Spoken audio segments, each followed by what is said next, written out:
Right then, let me know if you can hear me, see me, all that good stuff. My hair is an absolute mess, but whatever. All good. We just got this Daniel Dubois card coming on here now. I think we've seen Sam Maxwell fight. David Adeleye's fought as well. Who's coming up now? Is it Willy Hutchinson? Or is it Sam Noakes? It might be Sam Noakes. Yeah, I think this is Sam Noakes versus... Let's have a quick look at the box rec. One sec. So how is everyone? If you're in here, let me know how you're doing. Hope you're all been well. Hope you've been enjoying some of the fights that have been on. Matchroom Fight Camp is finished, so we'll be waiting for what Eddie announces for his next few shows. But for now, we've got Daniel Dubois fighting Ricardo Snijders, who apparently is just a load of crap. So we'll probably see that. It's really interesting, isn't it? I know it's Willy Hutchinson, not Sam Noakes. I don't know if Sam Noakes has already fought. We'll find out in a moment.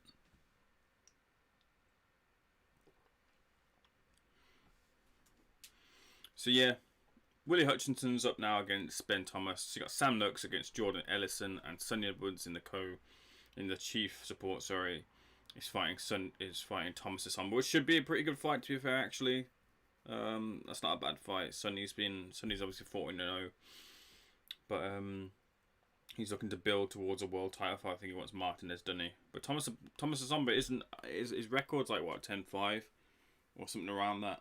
Or it might even be that, whatever it is. He's actually a pretty decent fighter, so it won't be a complete walkover for Sunny at all. I think he'll have to work out Thomas and then go from there. But decent fight that. That's Sam Noakes. Sam Maxwell versus Joe Hughes was a decent fight as well. But I see Willy Hutchinson just maybe in 3-4 rounds getting rid of this fellow. How many rounds is it going anyway? So look. I think he might be in for a title next, Willy Hutchinson. I'm not sure, actually.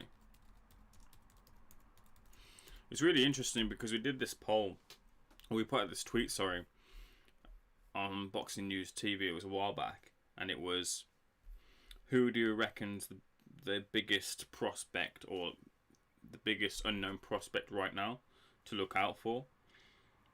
And we got some interesting responses. Like, obviously, you had like your Majidovs, or who's the one that Eddie said? I completely forgot who Eddie said now.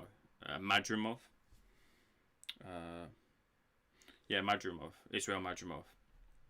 And someone put in the comments Willy Hutchinson. And I thought that was a really interesting response. We put that to Dominic Ingle, who's obviously he trains at the Winkerbank gym, the Ingle gym, over in Sheffield, Still City, and Dom was saying, you know, we just got to slow our roll with someone like Willy. Like, he's young, he's 22 years old, he's got a lot of time to develop. We don't need to be throwing him into any deep ends or anything like that at any point right now. We can just kind of chill with him and build with him. And this is going to be Dom Ingle's like last 20 year. Look at Tyson in his suit there. He's got the lineal, the heavyweight champion suit he's got on there. But yeah. Let me just make sure I got the comments up so I can see the comments if anyone's putting anything down. Have a quick look. 1 second. Yeah, so Dominic Ingle was saying, no need to rush him. Take his time. Got a lot to learn, a lot to develop. Dom's probably forgot more than Willy's learned up until this point, and he will learn a lot more, won't he? But it'll take a bit of time with him, and eventually he'll get there. Dom, for all his, there are some drawbacks. People maybe don't like him or don't rate him, but I think he's genuinely a very... Oh, that's a solid shot Hutchinson took there, and he does take shots. I remember in the last fight, so he does eat a few shots, and that one looked like it rocked him. So that was a really good shot by his opponent. Yeah, for all his drawbacks with Dom that people put out there, I think he's genuinely a very good coach, very good trainer. You see, to keep on like his dad's lineage of that style, with your likes of Kells, your Kid Galahads, and now Willy Hutchinson, Liam Williams, those type of fighters. They just keep coming. He's got, I think, his son as well now, isn't it? Nassim Hamid as well. I think that's a peach of a right hand there from Willy though. with a left and a right hand, and his opponent's down on the floor after that barrage of punches. A left and a right hand that did the damage, and he's down on the floor now. Think he'll make it up. Ref might wave him off though. No, the ref's giving him a chance. Right to give him a chance, but I think Willy's going to see his opportunity. Yeah, he's going to go down again here. Oh no, he's just clinched. Good little bit of experience there from the opponent. Forgot his name.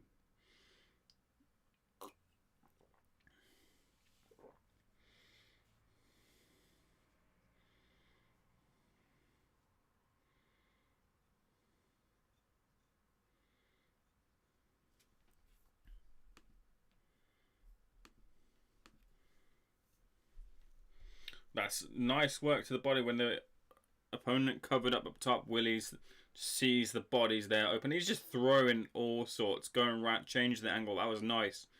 Great way to seize the finish actually from Willy there. The opponent covered up.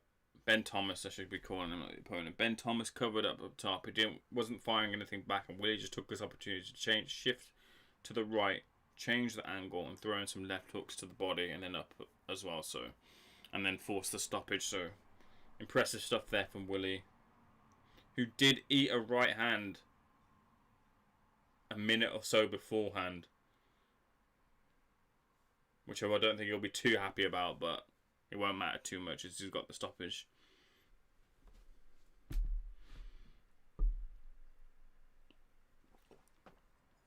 Good stuff from Willy. Do not touch Willy. Good advice.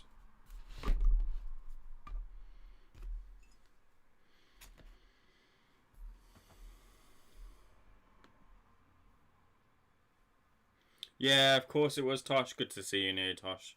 Appreciate you being in here. Smash that like button as it helps me out loads. Yeah, a total mismatch, but like Willy just doesn't...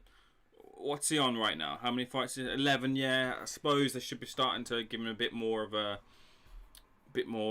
of someone who's going to fight back. But I swear I read someone was going to be in line for Willy next. Like a belt of some sort. What was I reading? I need to find it. Let me just bring it up now. Let me have a quick look.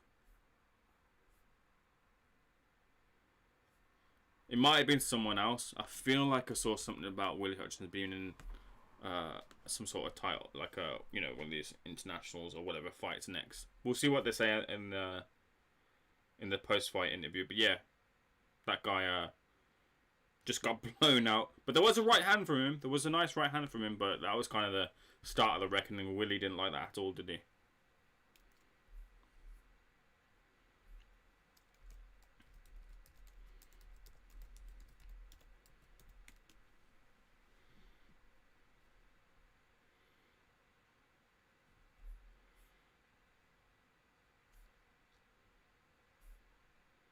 Just trying to have a look now. But yeah, a lot of people really like him as a prospect. Like I was just saying, Israel Madrimov, they put in our thingy we put on Boxing News TV. Who do you rate as the best unknown prospect right now? People put down Israel Madrimov, people down whatever. Someone put down Willy Hutchinson, and Dom really likes him. Dom's going to be putting a lot of stock in him. As long as he stays committed. He's recently married, isn't he? Which the Engel fighters tend to do, don't they? They get married early, they get themselves settled, and then they try to focus on their boxing career, don't they? That's kind of the Engel way, isn't it? And they've set that path for him. And we'll see. He's just having a bit of fun there, isn't he? What was he doing? The Karate Kid? Was that what that was?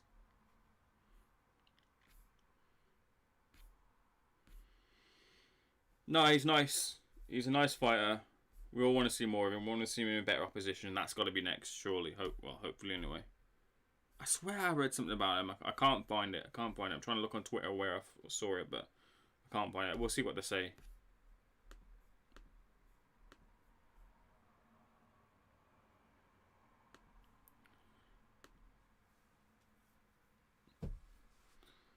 David Adeleye was on the undercard as well. Just caught that. David Adeleye that's a pretty good finish from David, considering the opponent. Williams is no joke. He's only been stopped like a few times by other opponents. He's proper durable, and there's only 4 rounds to get that stoppage as well. So whilst none of those shots were like, one punch knockout kind of thing, the last fight, you might even have said it was a bit early, but for me, the stoppage was. But I actually thought it was a good stoppage considering the way he kind of like stepped forward, very wobbly legged. Williams did after David Adeleye threw that punch, which trying to set off the finish. David in a 4-round fight took 3 rounds to finish an opponent as durable as he did in that fight. I thought that was very nice, and he finished him off because he wasn't neglecting the body, he wasn't headhutting and punching and trying to punch the tennis ball, as it were. He was proper looking to aim for the body, and he was throwing in some sickening shots to the body as well, which the opponent did really well not to just like keel over from. It looked like fucking hurt. He had a video that hit like millions, didn't it? Like what heavyweight punches feel like or sound like with no crowd, and that done like some really good exposure for him. But he's doing it again. He's proper whacking them in, and he looks good, man. David Adeleye looks really, really good. There's still a lot more to come from him. I think he's still got to work on a few things, but the big thing about him is he's sparring the right people. Your Tyson Fury's, Anthony Joshua's, Daniel Dubois. He's learning from him. And the best thing there's 2 really good things about it. One of them is that there's nothing bad coming out of the sparring, like no bad comments coming out of him. They're always saying they give him good sparring. He's kept coming back for those big fighters, so they obviously trust him. They obviously see enough in him that he is good sparring to set them up for big fights like your Wilders, which is what David Adeleye was used for, wasn't he? Like, he's still raw, but he's got that pedigree about him now, or ability about him now. And then as well, he's a really good looking kid as well. When you're looking at like star potential, you're looking at your Anthony Joshua's and your Tyson Fury's.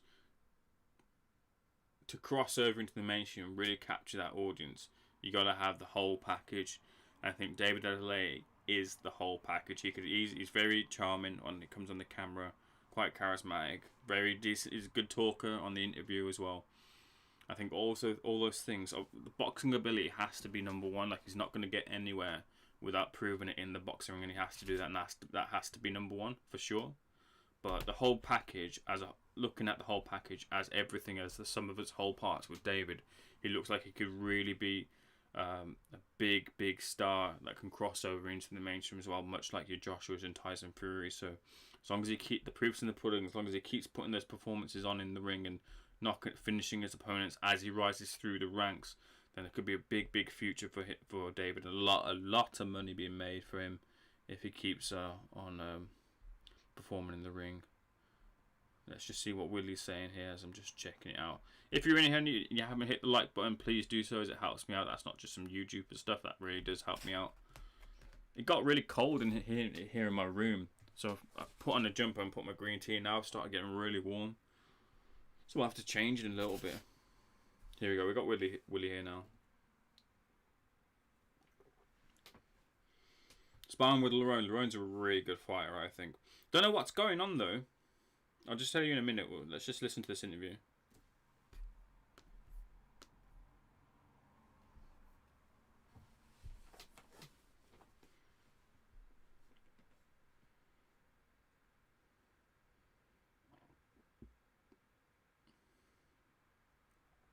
So we did not bad.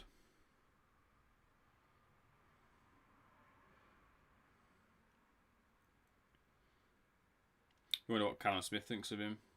He's boxing at super middle. Obviously, that's way down the line. May never even happen. But anyway, really weird kind of development. I don't know what's going on. Lerone Richards was supposed to fight Umar Sadiq. Then it got rescheduled, didn't it? And then there's something going on. I saw it on Off the Hook boxing forums. Shout out to them. I saw it on there. And it was like Lerone Richards was going to fight Chudinov, Fedor Chudinov, and then it got changed to Umar Sadiq fighting Chudinov, and that seems to have stuck now. So I don't actually know what's going on there. We'll have to find out what's the crack with that one, because although Sadiq versus Chudinov is a good fight, or Lerone versus Chudinov is a good fight, I want to see Lerone versus Sadiq. I thought that was a really, really nice fight to have on these BT sports shows. as is, it got rescheduled. Do look out for it when it comes out, because I think it's my pick of these lockdown fights. I think it's been really, really slept on. Anthony Kakachi versus Leon Woodstock is a really, really tasty fight, because Anthony Kakachi can box and he can brawl as well. It probably looked more box as he did against what's his name? Who did Kakachi recently beat for the British title? Sam Bone. I saw that in Birmingham. That was a really good performance from Anthony. And Leon Woodstock just comes forward and he's looking to try and just throw. I think they'll both meet in the ring and throw at each other. I think it'll be just like a 12-round war. So I think it's a really good fight. But yeah, anyway, you'd think that that Sadiq and Lerone would have been on these BT shows, but it looks like it's not to be now. And now Sadiq's going to go his own way, this way over to Russia. That's what it is. It's in Russia, innit? Let me just get it up now. I'm pretty sure it's going to be over in Russia. I want to know what Al probably thinks about that, actually. It'll be very interesting to see if he's got any... Al Siesta, that is, if he's got any information as to what's going on here. Who knows? It could just be a load of rubbish and someone just having a bit of fun, but it's on BoxRec, so there must be some form of credibility to it. So I'm just getting up the details now.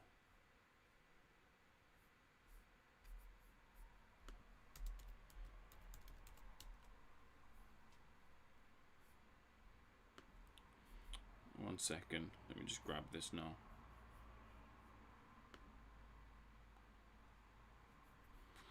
BoxRec is a really weird site, man. You click on a couple of boxers' profiles every now and again, and the thing just crashes. It's really annoying. Here we go. Let's try this now. Proper annoying. And then you have to sign in and that, but then it still happens. And you know, sometimes it'll misdirect you to a different page. Here you go. That's really frustrating, that is, actually, because it's not coming up on my thing. Anyway, yeah, that was the situation. Apparently he's supposed to be fighting Chudinov over in Russia. The same Chudinov that fought George Groves. That's the one I'm talking about. Not talking about just like some random fella. It's that Chudinov that fought George Groves. So don't know what's going on there.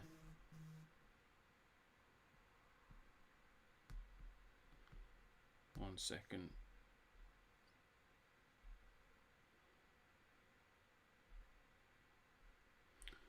But yeah, doesn't matter anyway.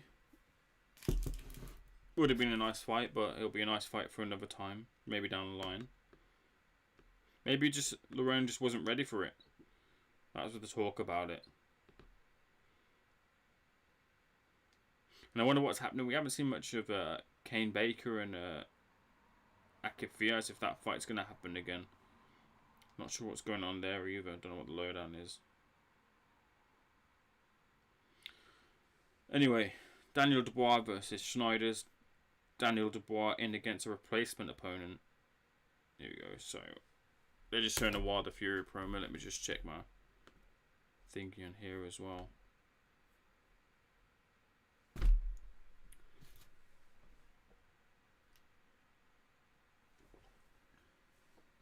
Tosh saying, I think in next fight up, Ozzy was tipping the fella to beat Edwards. Am I right in saying that? I can't remember if he tipped him or not. Obviously, Ozzy's really good with his tips, isn't he?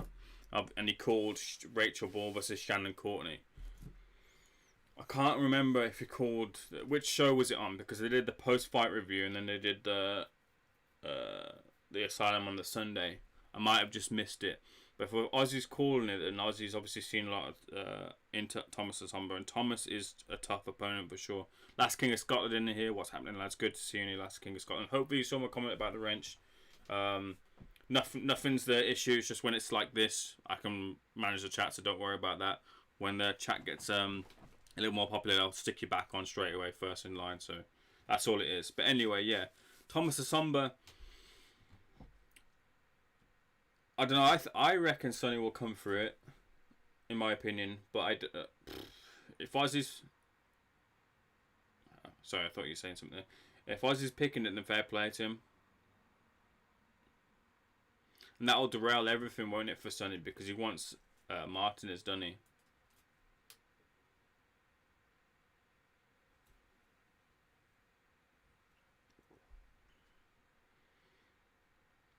Just watching it, Tyson Fury and David Adeleye. Man, it would have been so good to see those two fight. Fucking hell. They hated each other. Well, Fury really hated Hay, didn't he? He wasn't referring to him by name for so many years, and now look, Fury reborn, and fuck it anyway. He's proper posing right now. He's got, what is it? Is it the champions he's wearing, or the Lineal Champions, whatever it is, right? He's strutting that stuff around to David Hay, showing that he's the business. And come on, Fury would have beaten Hay, right? Fury would have played with Hay over 12 rounds and could have eventually got the stoppage like late. But yeah, Fury would have beat him hands down. Even then, like, I know David's body's broken down like towards the end of his career, and he had obviously numerous injuries, didn't he? And injuries delayed him in fights, and cuts and broken toes and all this sort of stuff. But even like the best David Hay doesn't beat the best Tyson Fury. But David's a really good fighter. David's made his mark in the sport regardless.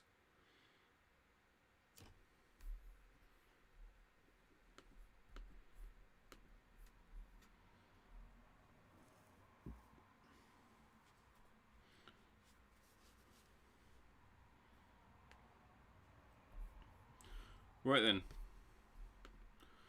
So what do we know about Ricardo Snijders? Let's just switch our attention whilst these two big heavyweights are talking. We'll talk about the two big heavyweights that we're going to see. So if you've been listening to the Boxing Asylum, we were informed by Andy Patterson that Ricardo Snijders really isn't up to much at all. And in terms of danger, there's not a lot to look out for Daniel. That being said, like, it is the heavyweight division. Just take a look at what happened last week when Dillian Whyte, like I thought, maybe you guys thought as well, I think we did, that Dillian will be good coming through, be alright coming through against Alexander Povetkin. Like, that's what I thought. Whyte would get it done in round 7. That was my prediction. I said it. Obviously, I said, you can't write out Povetkin at all. You never can. And it happened in round 5. Like, it was mad. You guys saw my reaction if you were watching it. Someone's put a link down in the description, in the comments of the video.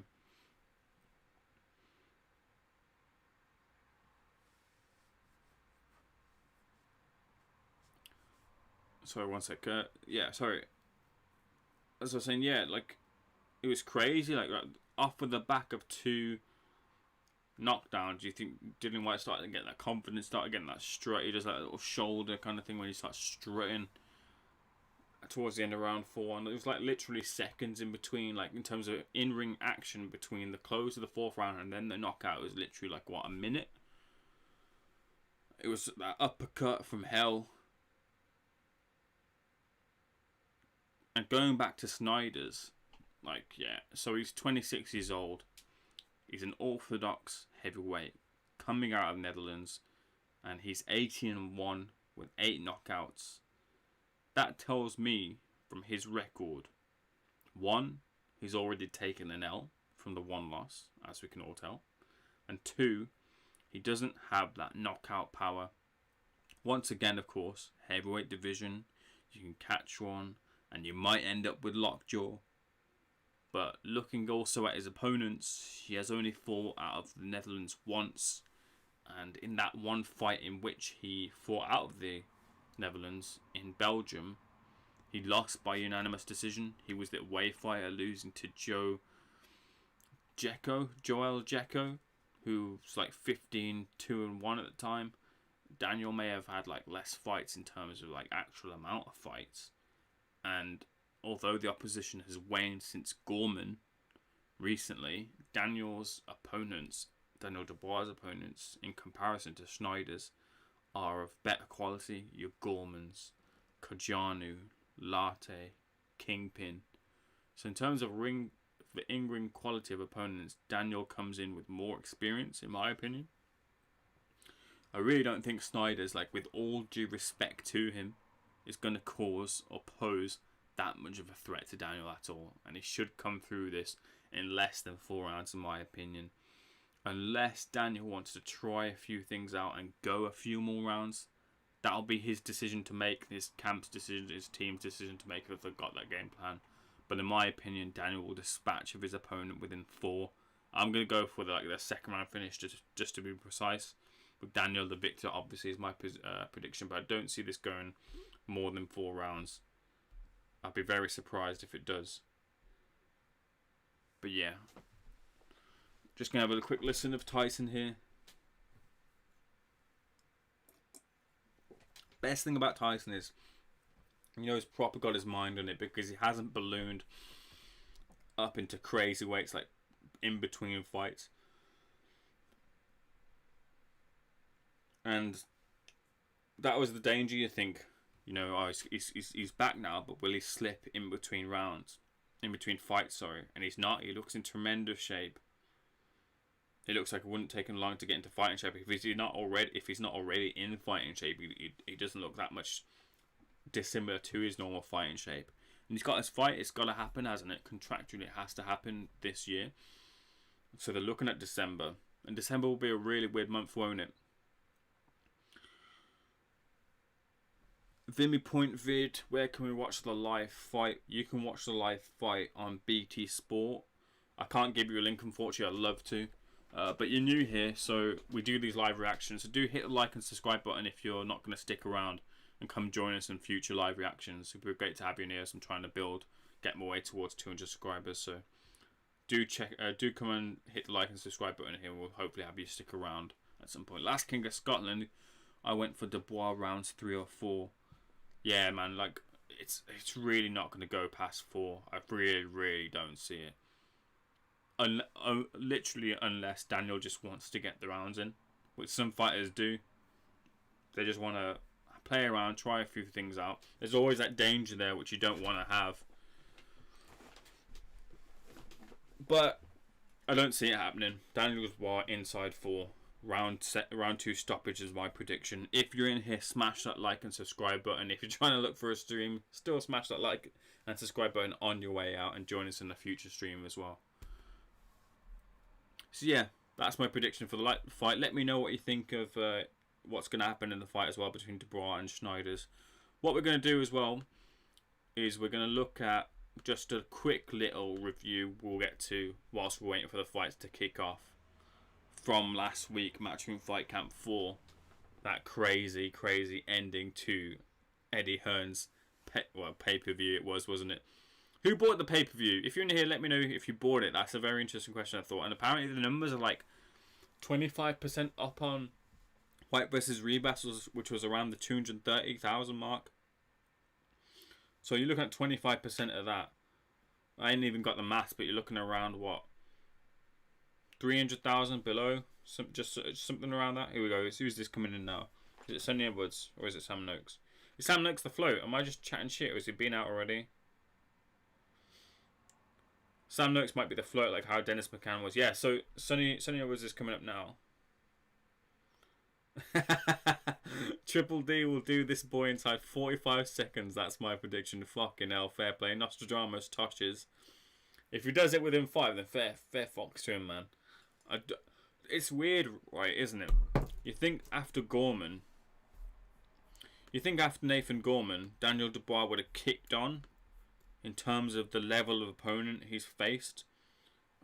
BoxRec is so annoying. Anyway, I can name the opponents off the top of my head, and it's not too hard. But yeah, after Gorman, you had Richard Lartey, which was a good fight, to be fair. You had Spin to Win, where you saw fucking Ebenezer Tete come from those gyms, spinning around after he fucking throwed a punch at his opponent, whatever it was, in some gym. And then you had, what was it, Fujimoto, which was just even worse. And yeah, Pfeiffer was supposed to be coming in, and Pfeiffer was like decent. He's definitely a lot better, at least in terms of on paper, than Ricardo Snijders, sorry. But it's just been that little bit annoying. Yes, sure, Daniel Dubois is young, and you can kind of just hold him off, and there's like a mess at the moment at the heavyweight division. You don't really have to throw him in there right now. Sunny Edwards has got some funky do going on. Anyway, Yeah, the level opponents has just waned. Quality lower and lower. It's just a bit annoying to see Dubois against these. I'm just gonna say it, bums. To be honest with you. So we'll see. Maybe Ricardo Snijders slaps me in the face and says I'm not a bum and proves something here and puts on a really good performance in defeat or even in victory. Should that be the crazy outside result?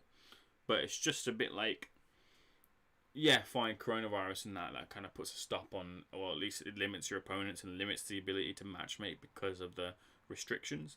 But it's still a little bit annoying to see Dubois not kind of stepping up that tiny bit with each fight.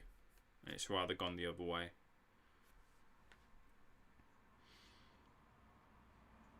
I bought the white fight only because I had Povetkin by KO and wanted to see the KO in HD. You're cruel.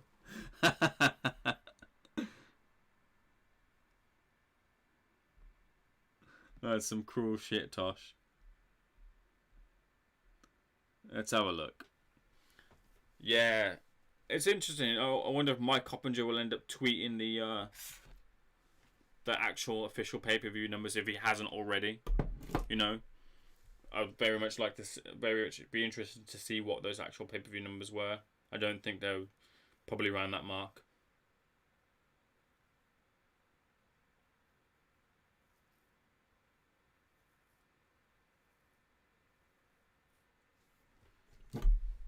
So we've got Sunny Edwards now coming in against Thomas Asomba. They're just doing the official introductions. He definitely deserves to get beat for having that hair. Jeez, oh man. I like it. I love that flashy kind of style. I like that. It's kind of like, I look like a goof, but fuck it. It's all about a boxing ability. I think that's pretty cool, to be fair. So fair play to Sunny. And he's not going to shave it off, is he? He likes his hair, so fair play to him. He looks like, what does he look like? One of them is it one of them pixie dolls? I don't know. Sean Phillips, throw him in if he is that good fighting rubbish. Come on. What, are you talking about Daniel Dubois here? Or are you talking about Sunny Edwards? Let me know.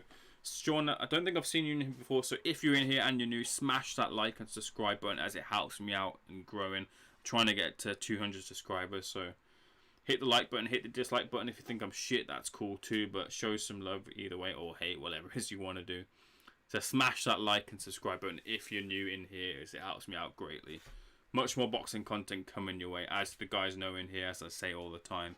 I interview for Boxing News TV too, so interviews coming up as well, so do check them out. So hit the like and subscribe button. Round 1, Sunny Edwards and Thomas Asomba. We'll see if Ozzie Smith is right with his prediction.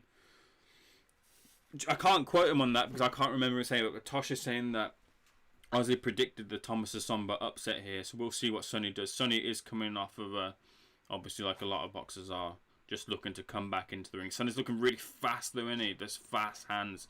And he's just fainting, which is really nice. No one's really thrown anything of yet. They're just looking to...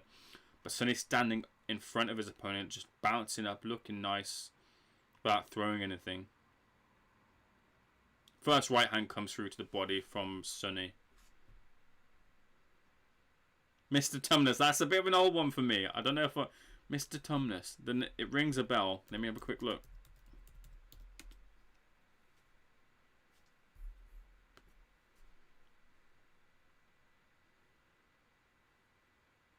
See, yeah, the Lion Witch in the Wardrobe. That's where I remember it from. Oh, that was a good shot. Left hand. Sunny with the first telling shot of the fight. A left hand coming over the top, landing onto Thomas Asomba's head. Sunny just looks like he has that speed, quickness there. The 1-2 blocked. The right hand was blocked partially by the gloves, but still landed. Jab comes through from Thomas Asomba, but is not able to establish any further punches off of that jab. Misses with a wild hook, which Sunny steps back forward. He misses again with another wild left hook, which Sunny dipped to the right of. Don't want to be catching your face on the end of that glove. There's the left hook though to the body. That was nice. This time Thomas Asomba threw the left hook, not wildly, but actually very, very nicely to the body. This could turn into like a nice... It's only round 1. We're only like a minute in. But it could... It looks like it's starting to just bubble already into just like a really nice fight. who knows? It could just turn up to be a holding shit fest after this anyway. So not really much to tell. But I like Sunny right now. I think it looks really calm, and he's just picking just the better shots for the moment.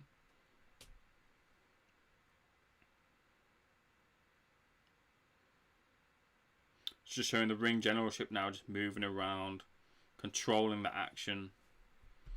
Even with hair like that. I can't say shit, man. I've had some crazy hairstyles. I'll show you at some point some of the crazy shit I've done with my hair. I mean, one time people just say I look like I've been electrocuted. I had my hair up. Just absolutely crazy. You gotta do that shit, man. Before your hair goes.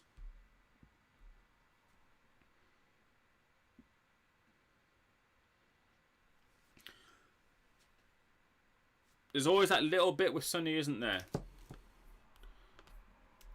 You never know with Sunny. You can never really be confident because he's been dropped a couple of times, hasn't he?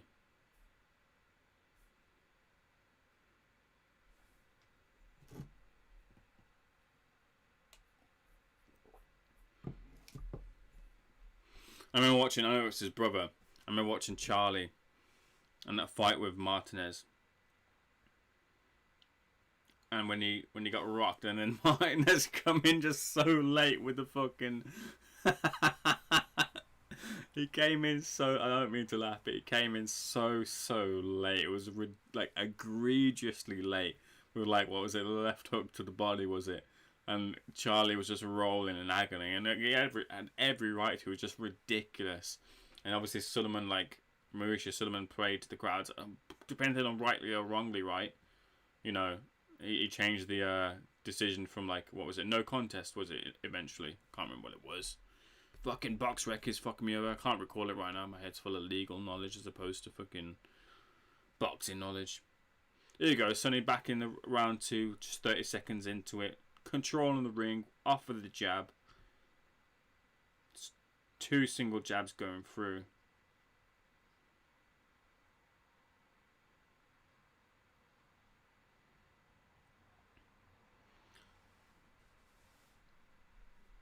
Getting through with a left hand to the body, Thomas Asomba did.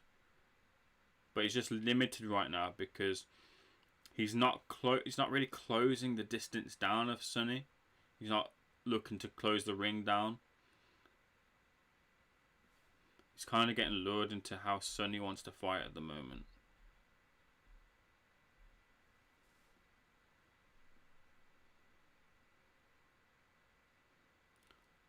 Success to the body again from Asomba.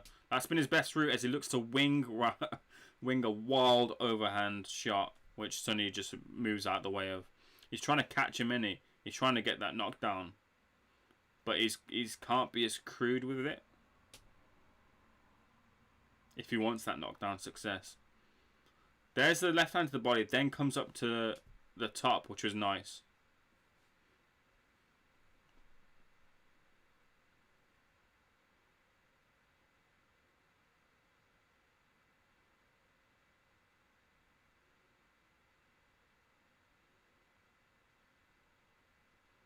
What do we think about Richie Woodhall as a commentator?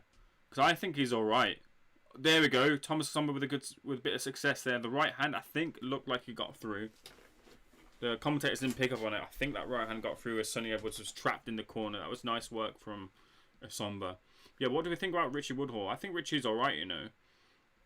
In an era where we're getting a lot of criticism for commentators who are calling fights in favour of fighters that are on certain rosters or stables, whatever word you want to use. There's a good shot from Asomba. I think it was just caught in the gloves from Sunny, but the left hook to the body went through. Now left hooks go through to the body in the clinch from Thomas as well. So in the clinch he's working off, and that's going to be a good. That's going to be a open avenue if that clinch was anything to go by for Thomas to get some work off on to Sunny Edwards. Yeah, so what do we think about him? I think he's alright, you know.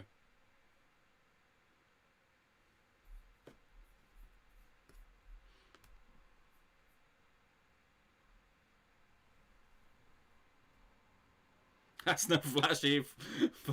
Come on, Ames. I think it's alright. You know what? Fuck seeing everyone with John Cena short back and sides all the time. Although I'm rocking with the short back and sides, but long on top because my hair is massive, like crazy long how I like it. But it's alright. Sean Phillips, Triple D, mate, and I've hit the like and subscribe. Appreciate that, Sean Phillips. It's great to see you in here now and in the future. So appreciate that, bud, as you're helping me grow. Hit that like button. There's 7 of you guys, 8 of you guys. I don't know how many of you guys in here, but if you haven't hit the like button, please do, as it helps me grow. I've just finished my last exam. I'm getting some equipment ready, and I'm gonna be going on the road hopefully and getting some interviews out and getting some content out there. All my other content is on Boxing News TV, so if you want to see my interviews, Alfonso Gomez I've just done an interview with. I'm working on an interview with a boxer who was stabbed and left for dead a few years ago. Was on the precipice of Hollywood and title shots, but got kicked out of the country that he was in, which stopped and sent to prison. And he hasn't been interviewed in a number of years, so it's a really, really, really good interview. It's going to be on Boxing News TV very soon. I'll put some previews up on here as well, so do check it out. So there's much more stuff coming up in terms of boxing content. We interviewed Luther Clay as well. I'll put a little snippet of the Luther Clay interview after this fight whilst we're waiting for Daniel Dubois, so you can check that out. I'll put it on here on this stream after this fight's finished with Sunny Edwards, and you can check out the interview with Luther Clay. It was really good. Luther Clay is proper like mature any. We'll just pause on Luther as we've just gone 1 minute into the third round.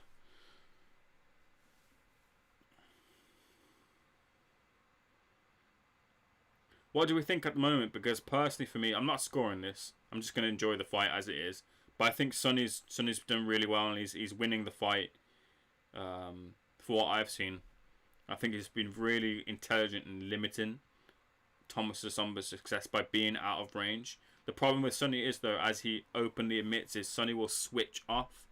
And in those points when Sonny switches off, then he can get caught. So Sonny's got to ensure, and Sonny's corner have got to ensure he doesn't switch off as well. Because Thomas has been throwing those overhands wildly and with power. And if they connect, chances are they'll catch Sonny, and he could go down from.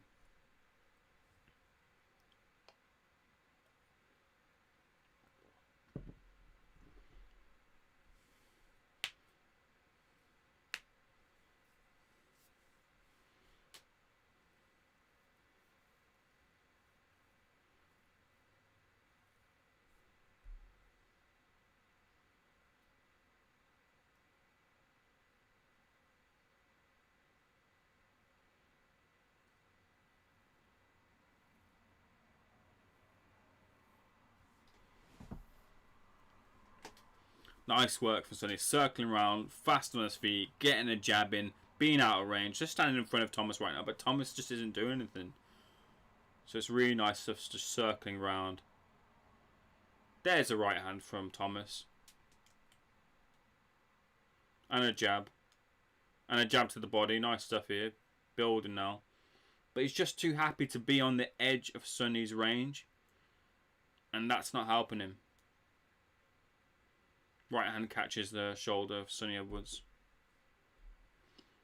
Do look out for, I've been talking about content, right? Do look out for the interview on Boxing News TV with Al Siesta that I did. Where Al Siesta reveals what Dean White's reaction was, because he was sitting next to Dean White, and reveals what Anthony Joshua's immediate reaction to Dean White getting knocked out. I'll say to you here, that's on the interview on Boxing News TV. I'll tell you here that Dean White's team were just like, oh my god, just like proper shocked. And he'll tell you what Anthony Joshua did after that knockout as well. But check that out, and also look out for me trying to stifle a laugh, because whilst I was doing the interview with Al, some cats were fighting on his roof. So you could hear it sounded like a fucking cartoon. The cats were fighting on his roof, right? And he had to stop the interview to like shoo off these cats in his like kind of Russian English. And then like he grabs this like big old piece of wood, and he's like trying to get these cats off the roof, and I'm just laughing my head off. It was really funny. Anyway, I'll go back to Luther Quain in a moment as well after we get back into after the end of round 4. Again, Sunny Edwards having it all his way here.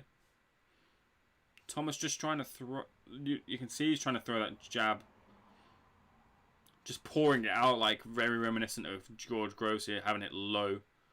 But he's not using it to a George Groves effect right now because he's just not able to close that range. There's a nice little jab to the body. That's successes.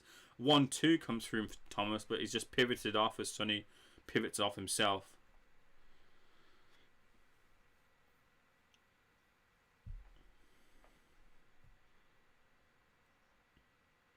Nice 1-2 for Sunny Edwards.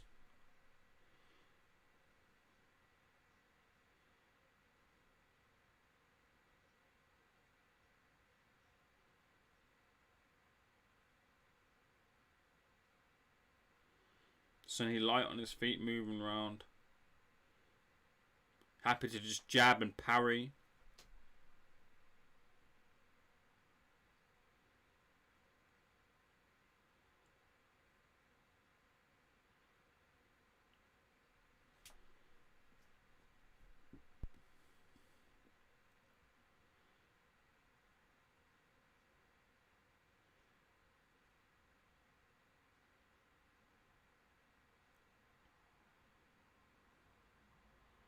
There you go. Here, in the clinch now, Thomas has got to work.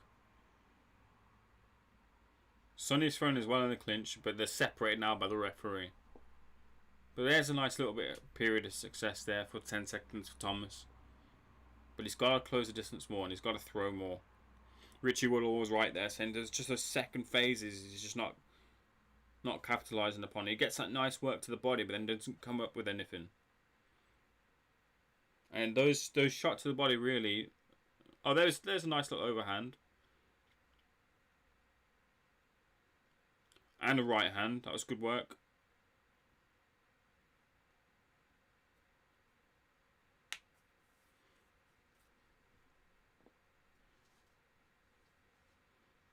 Nice. There was a peach of right hand there from Sunny Edwards.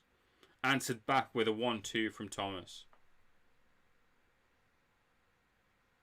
Another right now from Sunny. 2 rights and a right hook there just on the end of that combination.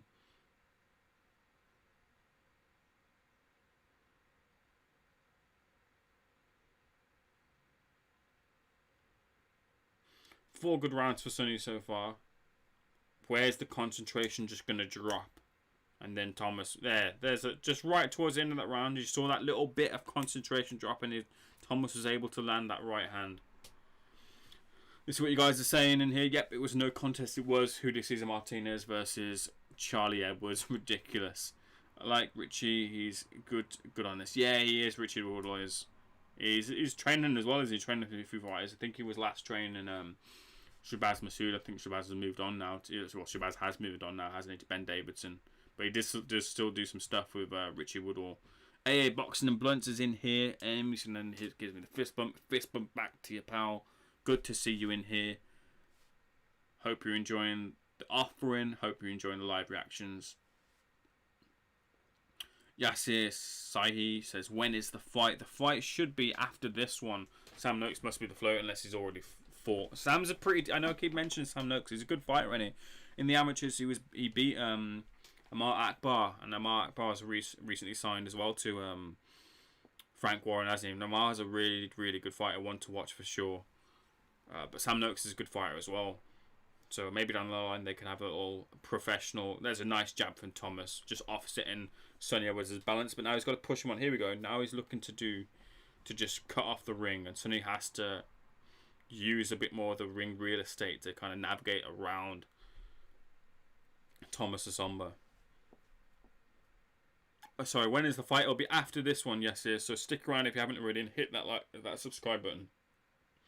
Yep, 3-0, too sharp and quick. Owen White, Frank Warren putting on a shocking card regardless of Corona. Well, Sam Maxwell versus Joe Hughes was a nice fight. This is alright. We'll see what happens with Dubois. But yeah, in terms of quality, especially what we've had in terms of coronavirus and lockdown, this has been a little less of a quality card, but it's not over just yet. This could bubble into an even just into a great fight. It's been nice so far, an enjoyable watch. But yeah, you're all right. I don't disagree with you, Owen. It's not the greatest. But we've got, let's not fucking forget, we're talking about our shores here, right? It's Victor Postol versus Jose Ramirez tonight, which will be a really nice fight. I think if anyone's interested in that fight, obviously I'm sure you guys are. That's a really, really good fight. That could turn into a real fucking barnstormer. I think Victor Postol loses to Jose Ramirez because Postol just faded, and I don't think he's going to knock out someone like Ramirez. He doesn't have that knockout. Well, doesn't have those knockouts on his record to state that he's going to get it. But I think Jose, that nice left hook there over the top of Sunny's right hand.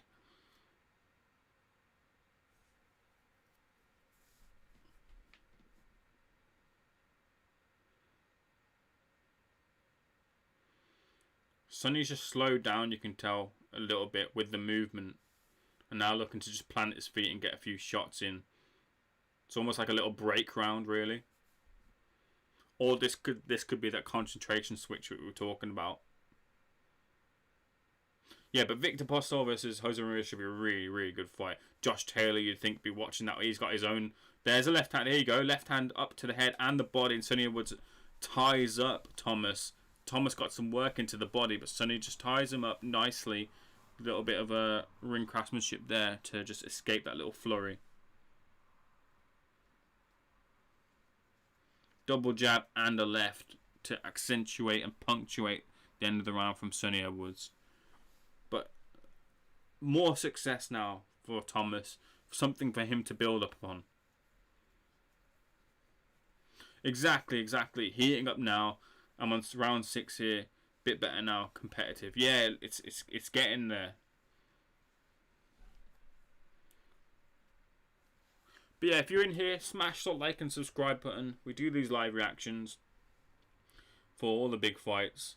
Hopefully see you guys in here in the future. Trying to get myself to 200 subscribers. Much more boxing content coming your way. I interview for Boxing News TV as well, so I go to these events. Hopefully when the lockdown eases and less restrictions come in. And Dakota Kennedy, why can't he turn camera around? Just asking. No worries, I'm not going to flame you for asking why I can't turn the camera around. I can't turn the camera around, Dakota, because quite simply, if I turn the camera around, I'll get a copyright strike, which will then shut down my capability to do live reactions or live streaming. Now, the content I want to bring you in the future with the boxers that I'm going to be interviewing, and when I do live reactions, if I want to do those with you guys, where you can do Q&As and things like that, which I'm looking to do, if I have a copyright strike on my channel, I can't then do that. So if I turn this around and put this on here, BT Sport, you know what Frank Warren's like? Frank Warren is proper on it, and he'll be sending letters around to me if I start showing BT Sport, or it would be BT Sport, not like Frank Warren. But if I get a copyright strike, then I'm shut down from live streaming, so I can't turn it around, unfortunately. Exactly, as Tosh Beargrill said in less words than me, and probably put it more succinctly than I did. Turning it around equals a ban, so I can't do that. I'd love to, honestly, Dakota. I'd honestly love to, but I can't do. But smash that like and subscribe button in here nonetheless. It'd be great to see you in here in the future.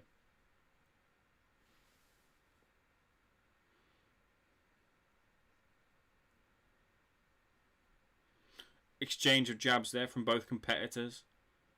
Sunny just comes off nicer. Switch of stances now, and a jab landing on Asomba. 1-2. Well, it was a jab high, low and high from Thomas lands.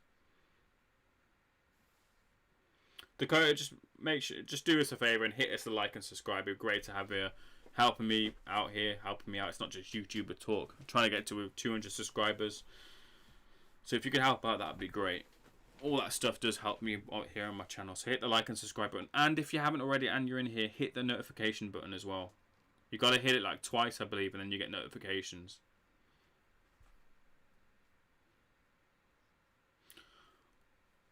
That was a hurtful left hook there from Thomas, and you could tell how hurtful it was because, well, 2 reasons. 1, it was hurtful because Sunny clinched, and 2, Sunny also clinched because he was just trapped there towards the top right-hand corner of the ring as we look at it. And he didn't want to be trapped there because he was going to receive more of those hurtful shots. There's a double jab and then the right from Sunny, which was really, really nice. Steps forward with the right hand to the body. Nothing comes back from Thomas. Check right from Sunny, misses. 1-2 on the gloves of Sunny Edwards.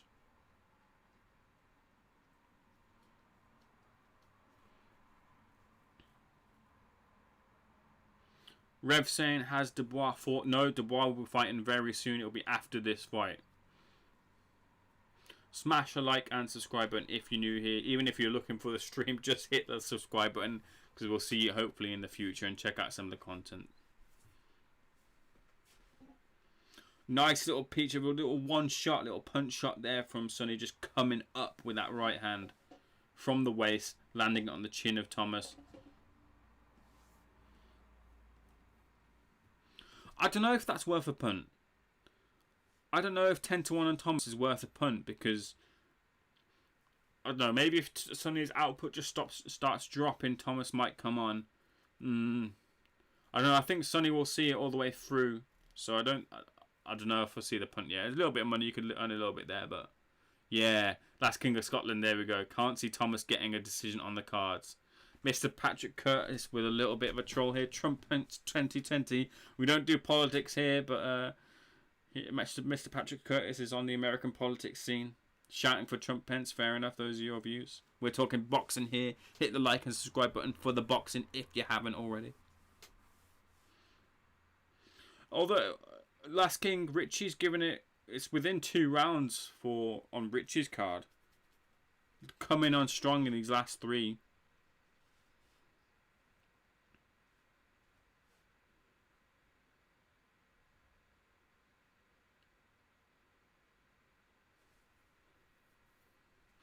Nice double jab there from Sunny.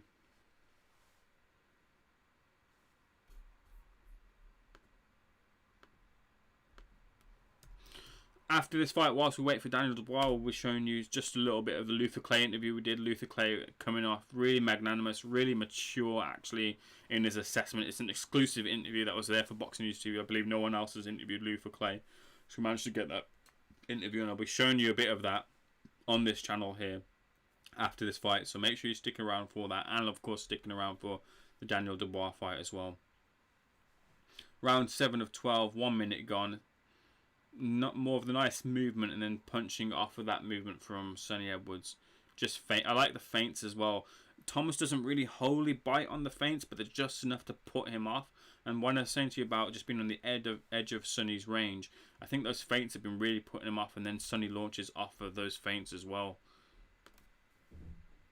Really good shot there here, and Asomba's hurt after a right hand. Sunny with nice shot selection going to the body, but Thomas Asomba looks like he's composed, just switches stances here, which puts Sunny, just gives Sunny a second thought. Lands with a right hand and a left hand, now back towards the centre ring, and Thomas Asomba switches the flow of it as Thomas is now walking down Sunny, not after a shot or anything, but just showing that he's composed, and Sunny just takes his foot off the gas pedal and decides not to elect to go in for the stoppage. But there was like a right hand and a left that looked like it stumbled Thomas there.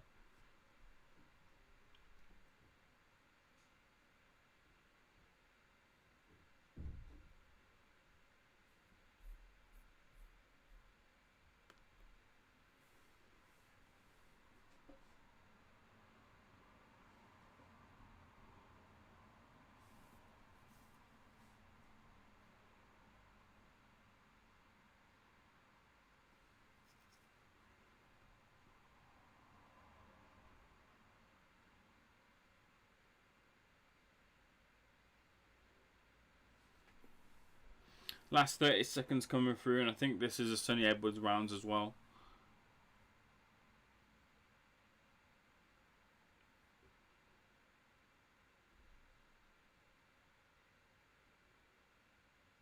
Jab and just pulls down the head of Thomas Asomba. No work off of either of that exchange there. Right overhand right there goes through for Sunny, and there's that little punt of a up kind of right hand from the waist of Sunny Edwards lands twice for Thomas. On Thomas, sorry. It's a nice little single shot.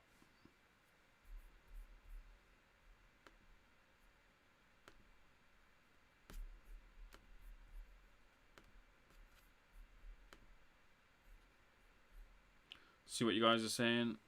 I'm a boxing fan from Holland. I have never even heard of Snijders. That's how bad a matchup that is. Oh my god.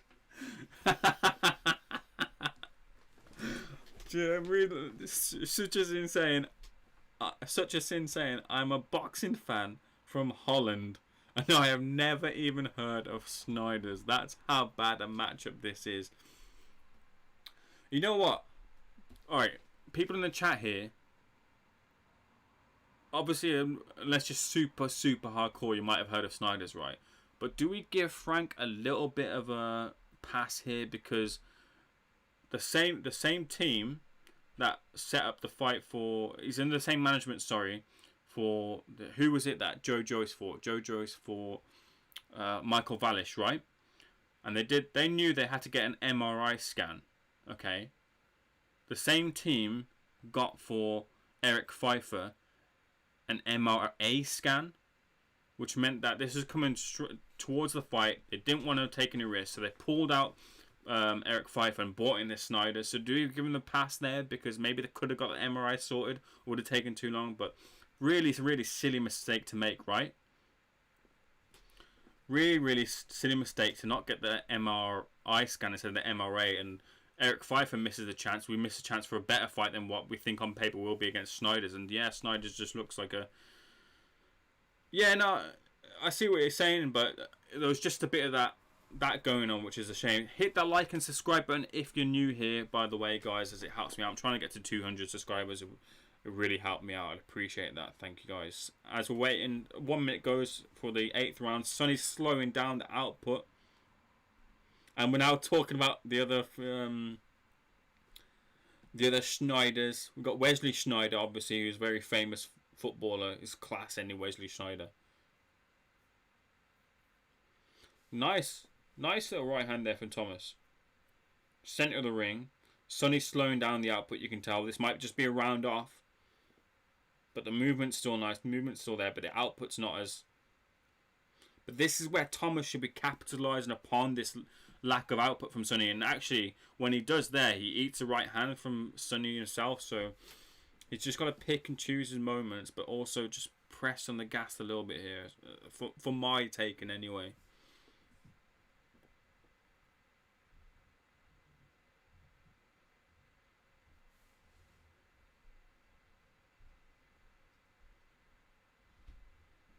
Wild with that right hand.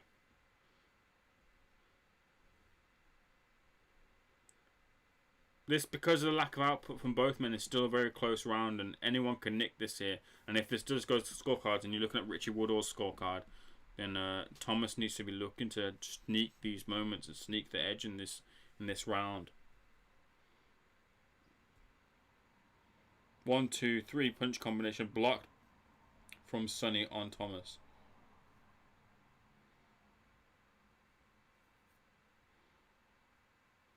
Nice little left hand to the chest there from Thomas, but nothing more than that, because Sunny just pivots round and is able to pivot the position, so he's Thomas's face was his back towards the ropes and towards... Now they're back towards the centre. Sunny just there's that little concentration little blip, but Sunny looks left and right after the shot, which he wants to do a little bit less of. He needs to make sure he's on it. Here we go. What are you guys saying? So yeah, by the looks of it, he's come light, heavy cruiser. Is he coming in this new Dreadnought division that they're looking to bring in? Whatever it is, that new division that Tony Bellew is advising WBC on. More sanction fees going on there. We'll see what's happening there. But there was that Shondon Winters versus Alan Babbage, weren't there? Where like Babbage was like a very light heavyweight, and Shondell was quite like a heavy cruiserweight. It was a very strange fight, but it was still in the heavyweight division. Asking if Scotland hopes Snijders makes it past round 1. He might do. He might do by the skin of his teeth. My prediction is 45 seconds it will last. Tosh Bear Grylls putting down his money where his mouth is. West Brom Big Pat. I am a Watford fan, and we obviously had your former keeper Ben Foster in there.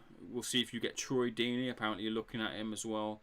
Snijders, did he play football for Holland? I don't know about this Snijders. Wesley Sneijder certainly did. This Sneijder is a different one. Ricardo Snijders. I think he has a kickboxing background, doesn't he?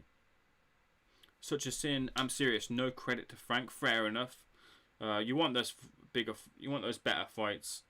I think you're mentioning here. Let's have a look. Martin Piccoli fight fell through, so Piccoli was available. That would have been a great fight. There's no way Frank Warren's going to put Daniel Dubois in with Piccoli at this stage, because they've got that fight in with Joe Joyce. I agree with you, it would be a really good fight, but Martin Piccoli is just such a tougher test right now, and more of a potential banana skin where you think Piccoli could do something against Daniel Dubois than someone like a Pfeiffer or Snijders. So Piccoli I don't see as the replacement, although it would have been a better fight for us to watch. But you're right, Piccoli was free. I think actually they rescheduled the fight with Piccoli and Kuzmin, haven't they? I think that was what Eddie had said, so that might be part of it. Let's have a quick look. If fucking BoxRec don't want to fuck around for me. Nah, BoxRec's fucking around. Launching a left hand from miles away. And on the clinch, when there's been told to separate by the referee, Thomas Asomba shown his frustration, throws a right hand as Sunny Edwards just wipes away his nose. No blood or anything like that, but Sunny very sportsmanly, just taps the hands. Didn't complain too much about that, but it was a little bit of unsportsmanship there from our fella Asomba.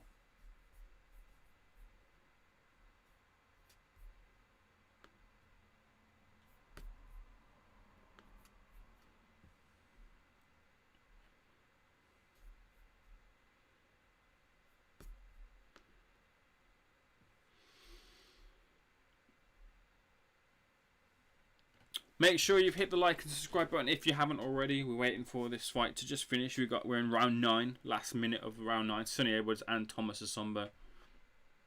Sunny's just looking. He looks ever so often just outside the ring and to the left and the right. He's got to keep his eye on the opponent in front of him.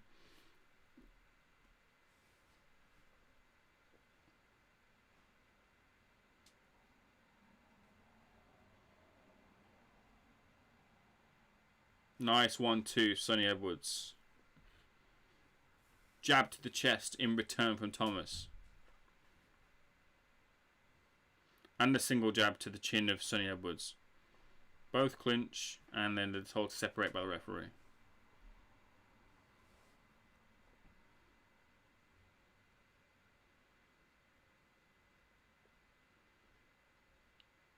One, two, nice from Sunny. In return, Thomas Asomba throws an overhand left, but Sunny's just out of the way of it. He's in another country when it comes to throwing that overhand shot. It was wild.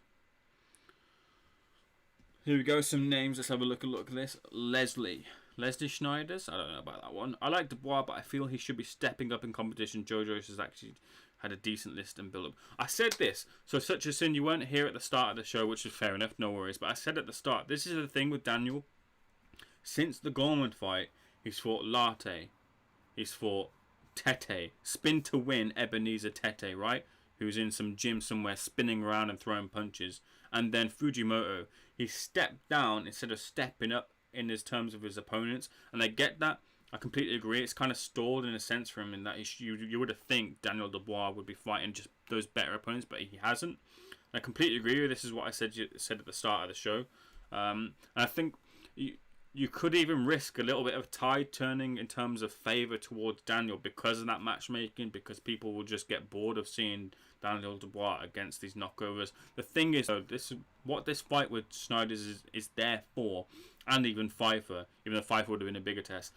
This fight right now for Daniel Dubois in against Ricardo Snijders is for Daniel Dubois to get another highlight reel knockout, to put him there back in the mind's eye in a devastating fashion and give him that knockout and put that kind of stock in him to rise. Even though the opponent's level doesn't rise, the stock will rise in Daniel Dubois because he's got another impressive, made for him and catered to him knockout in the form of Ricardo Snijders. So that's what it's there for. That's all it is. And I completely agree with you. You want to see, after the Gorman fight, you think, and that's a British title fight, right? After the win against Gorman, you want to see the opposition increase in level as opposed to decrease. But that's what it's done. It's just decrease as opposed to increase, and that's the problem here.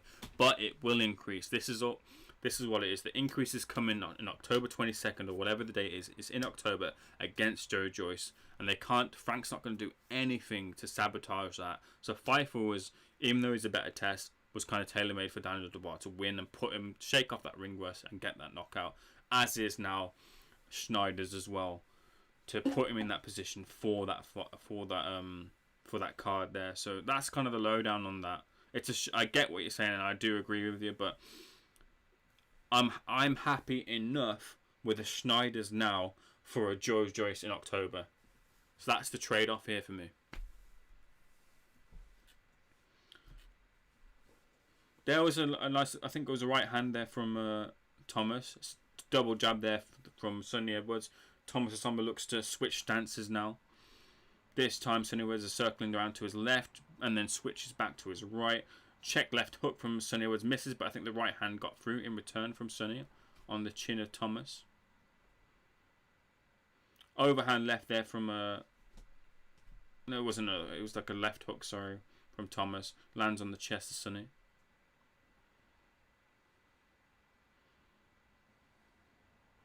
1-2 complained is that the second punch was a little bit low. It looked right. It looked fine to me from Thomas. There's that overhand there, but he just misses. What's happened there? He's just Sonny's rolled his ankle there. What happened there? He proper dodgy, like a little Michael Jackson move going on, a little dance move. It seems like he's all right on that ankle, but don't know what happened there. Little bit of a drama here in the 10th round as we approach the last 15 seconds. Sunny Edwards just like lands weirdly on his right ankle and kind of like jumps up. It's a really weird motion there.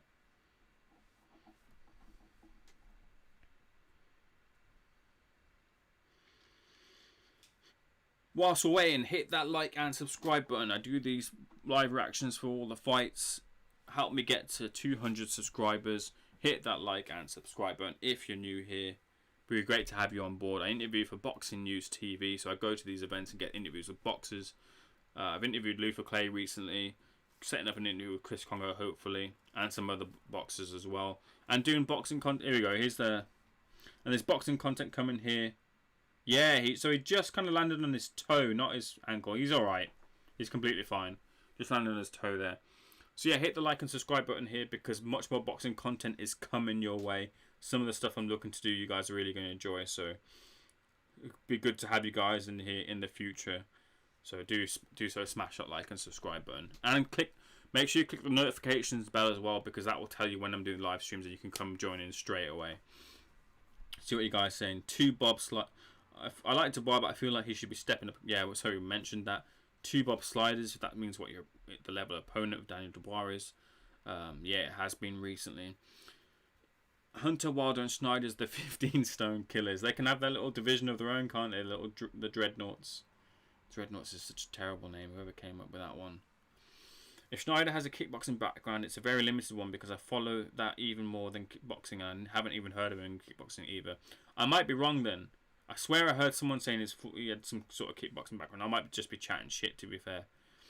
Tosh Bear Grylls Malone, Bear Grylls Jr. Malone. White was a former kickboxer. Looked at him. Plus, I thought kickboxers would have decent footwork. White has it's a really weird dynamic in it. You think kickboxing sets you up for boxing, but Rachel Ball, who also has a kickboxing background, who's won kickboxing championships as well, was telling me the difference between kickboxing and boxing, and it's the stance which is the issue. You're wider at kickboxing, I believe, than you are. Sorry, one of them is 1-for-1 is the other one. You're wider with one than you are with the other, and it properly puts you off. Check out that interview with Rachel Ball. She goes into it in much better detail than I'm ambling through right now, and she tells you that difference. It's not quite the strict setup you'd think it would be for boxing, because you think, oh, it's just not kicking. It's just it's a bit more than that. As I'm sure you all know. Did Gorman fight go 7 or 8? Can't mind. So surely Joyce would take him into deep waters. Then we know the real Daniel Dubois. Yeah, I think that's going to be the thing. I think Gorman went 7. We'll have to check that, but I believe it was around 7. And then Daniel Dubois got a stoppage. It was around that mark anyway. Yeah, that's got to be the plan for Joe Joyce, getting that getting Daniel into deeper waters where he's not been before. It'll be the biggest opposition he's fought so far.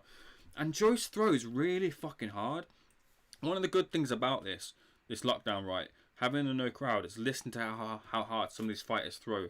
And Joyce throws fucking hard. You think he throws slow, but it does look like he's slow at times. But the amount of power he's putting, the sauce he's putting on those punches, it's gonna be a level of power that Dubois hasn't fought yet. There's a good little check left hook from Sunny Edwards there.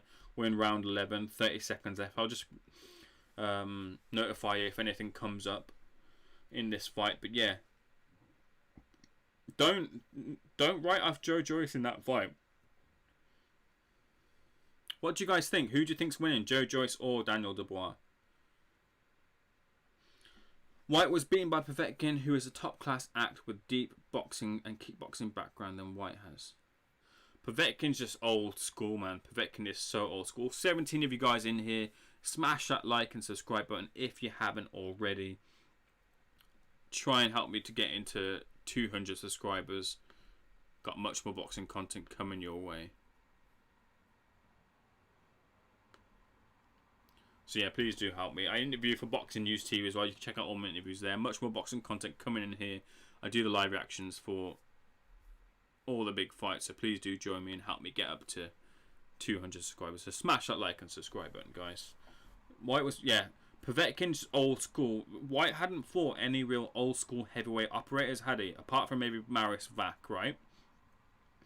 So Lucas Brown, you could say, but Lucas Brown was in MMA, weren't he? So, and although Lucas Brown was WBA regular heavyweight champion, much can be said about regular, and then he tested positive afterwards. Lucas Brown is not an old school heavyweight in the same that Povetkin is an old school heavyweight, right? And Povetkin just used all his experience, all his know-how, because that's what Povetkin is good at. Like, look at the fight with Michael Hunter. You thought, I can't remember what round it was one of the early rounds, right? It looked like Povetkin was going to be out there by Michael Hunter, but he just used all his experience to just hang on, and he turned the tides. And for me, he very much earned that draw, and you could make an argument that he even won that fight against Hunter. There was a point as well later towards the end of the fight that Hunter just looked like he got clocked by something as well by Povetkin. And Povetkin's proper wily. Remember the fight as well against David Price? We saw it on these shores. Price landed with a shot. Povetkin goes rolling back like he was on his fucking backwards bicycle.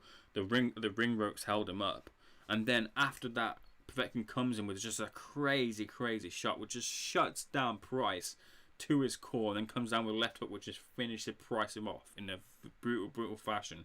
It was ridiculous just how crafty Povetkin is. Alcesta was saying in the interview I did with him that Povetkin threw what they call in Russia the double. And the double is like what we all know. Dipping down, left hook to the body, then coming up with something. And he came up with, he slipped the jab and then he came up with that crazy uppercut, didn't he? Povetkin just has that. He used, like he has done before in fights, he used his vulnerability to his advantage to lure Dillian Whyte in and then throw that experienced shot of that uppercut. 12th round, 90 seconds left. Sunny Edwards, I think, is going to get this on the cards, unless I'm seeing this wrong, which could be possible. I wear glasses for a reason. Del Boy has better footwork than White. Can be argued. I think Dillian Whyte has better footwork for me, but they're not too far off. Such a sin. Let's not hate on Dillian because realistically he was boxing nicely and winning the fight up to the. I'm not hating on Dillian at all. I actually have a lot of goodwill towards Dillian. I think he's almost like the antithesis of Anthony Joshua. He's still very charismatic, but he's like rough around the edges, and I like that. And the thing with Dillian Whyte is he's never ever in a boring fight. Every single fight that Dillian Whyte's in is always entertaining to some degree. Whether he's getting knocked down, or whether he's providing the knockdown, whether there's some drama late, whether there's something going on after, whatever it is, Dillian Whyte is always in a really good fight, and there's always value to be had in watching a Dillian Whyte fight. And he's a good boxer for me, so I don't hate Whyte at all. I really like him, and he's going to come back. I think that last week, I don't think it says anything to the level of Dillian Whyte. I don't think you can't say Dillian Whyte's level. I think it's one of those fights where you just say, this is heavyweight boxing. This is what happens. I know you know the cliche, guys, but It is just heavyweight boxing. One shot changes everything, and one shot fucking changed everything last week. It was crazy. Check out my reaction on that. The reaction's been put down on the video. I did a live reaction. It's like 2 hours something. It's in the comments. Check it out because I just went mad. Like it came out of fucking nowhere. Let's have a look. It was 1-1 going into the third. White won the fourth, got KO'd in the fifth. Wilder with boxing, that's on the boxing stance. Joyce late for me, albeit his stiff and easy to hit. Yeah, like I'm not too sure just yet. I've changed my mind twice. Obviously, I thought once Daniel Dubois, once Joyce. Right now, I think I'm going to pick Joyce. Right now. We'll see what Daniel does. And you can't really take much from this against Ricardo Snijders, right?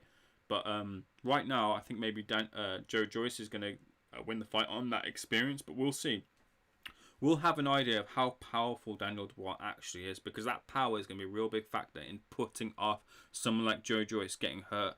And do not forget, right, Joe Joyce versus Bryant Jennings. How was Joe Joyce hurt against Bryant Jennings? It was a shot to the body. So for Daniel Dubois, do not neglect the body. I think it was a left hook to the body, to the left side of, obviously, to Joe Joyce's body. And Joe Joyce just backpedals and gloved up, didn't he? So that's a really, really important factor, key factor to that fight against for Joe Joyce and Daniel Dubois. For Daniel Dubois not to neglect body punching, because Joe Joyce has a big old head, don't he? And Joe Joyce has I think he's got a decent beard, to be fair. So body work is going to be a real key factor for me. Let's go on to what you've been saying. White beat Parker and Rivas, both very experienced. Yeah, I mean, Parker, I don't know what level he's putting at. Yeah, I know he's a title holder. Rivas, same sort of thing. Povetkin's just proven that he's just, you can't count him out, hasn't he? Again, whilst we're waiting for this result and the fight, Daniel Dubois is coming on next. It should be the next fight very soon, in the next 10 minutes or so. I believe we'll be seeing Daniel Dubois.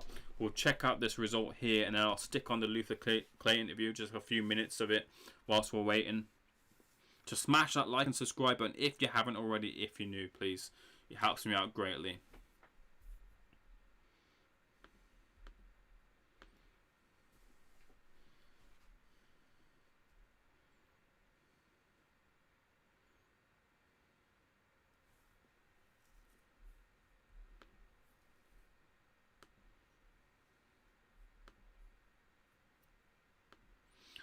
Sunny Edwards gets the win here. Well done to Sunny. So yeah, jump into the heavyweight division. I have some breaking news, guys. It's breaking news. I did say it on my last stream, but there weren't too many people in there, so I'll tell you it now. If you haven't already checked it out, go to my channel after this stream and check out the video entitled... The video is called The Boxer Robbed of $1 Million. It's a very good story. It's 6 minutes of a boxing story of a boxer in the heavyweight division who's genuinely robbed of $1 million, and to this day he hasn't had his $1 million or a rematch. His name is Fraser Kendo. Fraser Kendo is still waiting for that money. Check out that video because it will tell you what I'm all about if you haven't already checked it out, and make sure you subscribe to the channel with notifications on. An update is Fraser Kendo has been back in court fighting that case, and the update is, unfortunately for Frez, that the litigation will continue and bleed into 2021 as depositions and other such information will be investigated for his case against himself, and I believe it's Manuel Char and others, for a purse of the original agreed fight between Char and Oquendo. So unfortunately for Frez, we'll have an interview coming up shortly. I've asked Frez for the interview. It will come up. I'm sure Frez will be happy to give that update from his own mouth. But unless settlement happens between the two parties, Fraser Kendo will still be waiting for his fight and his money from the Char camp, unfortunately. Let's see what you guys are saying. Again, smash, I know I keep saying, but smash that like and subscribe button. I believe I'm at 166 subscribers. Help me get to 170 if you haven't already. Hit that subscribe button and hit the like button and click notification bells on so you get updates as to when I'll go live and my videos come out. See what you guys are saying. How long to Daniel Dubois? Yep, very soon, very shortly. Ben Davidson got it spot on. Owen White says White often leaves his head out when he throws shots. Povetkin showed his experience and remained calm even after getting dropped twice and landed his big shots. Yeah, Povetkin uses his vulnerability in the ring because he looks doesn't Povetkin look a bit shot worn, right? His punch resistance has gone a bit, and it's evidenced by the fact that he's been hurt by your Michael Hunters of the world and Dillian Whyte. I know Dillian Whyte probably pound for pound punches a lot stronger than Michael Hunter does, but he's been going down to these shots. Fair enough, his resistance is there and he gets back up, but he's going down a lot more frequently. But yeah, he used that vulnerability to great effect, and bam, he came up with that uppercut from fucking hell, reaching down through the boxing canvas, Matchroom's boxing soil, down from to hell, hot lava, and came back up, landing on the chin of Dillian Whyte, and it was lights out. Good morning from Australia. W Wallace 007, good to see you in here again. Did you watch Zoo versus Horn? I was going to try and get an interview with Michael Zarafa, but couldn't quite do it because I wasn't available. But that was a really good fight, and Tim Tszyu looks really, really good. It looks like he could make some waves in the division. I'd love to see something like a Tim Tszyu versus Kell Brook. That'd be such a great fight, wouldn't it? Or even Tim Tszyu versus Zarafa. Zarafa got a lot of shit, didn't he, for being like a stripper or not being a credible opponent. But Zarafa's shown that he's fucking hard as nails. Takes a few shots, gives a few shots. And I think Tszyu versus Zarafa would be a good fight. Or Tszyu versus Kell Brook would be a good fight as well. Kell obviously looking to get that Crawford fight. That's another matter anyway. He went life and death with Del Boy, and Del won the first one for me, and he was losing the second until he's average at best. Well, just check this out. Let me know what you guys think about this. I'm just going to put this promo on. You guys have probably seen it, but just have a little look at this. I told everyone what tapes we should react for. This is a bad fight. This is a bad fight to take when you are 5 minutes before being a mandatory. Why? Whoever thinks that Povetkin gonna bank out easily, I can guarantee you, simply, they don't understand boxing. Dillian Whyte, he fought Lucas Brown, stopped him with tremendous knockout. Then he fights Joseph Parker. Touch and go. If this longer round, it would have gone. It was very close. And he fights Chisora, losing whole fight and finding a left equalizer, the check hook, which prevails. And then he fights Oscar Rivas, goes down, Oscar's bicep snaps, and Dillian wins it somehow. Mario Schwag, very poor. He just underestimated, but Marius really turned up and gave him a seriously competitive fight. Luck is running out, that's what I'm saying. No matter how talented Dillian is, unless he's absolutely ready for this fight mentally, physically, he's going, because Povetkin is old school operator.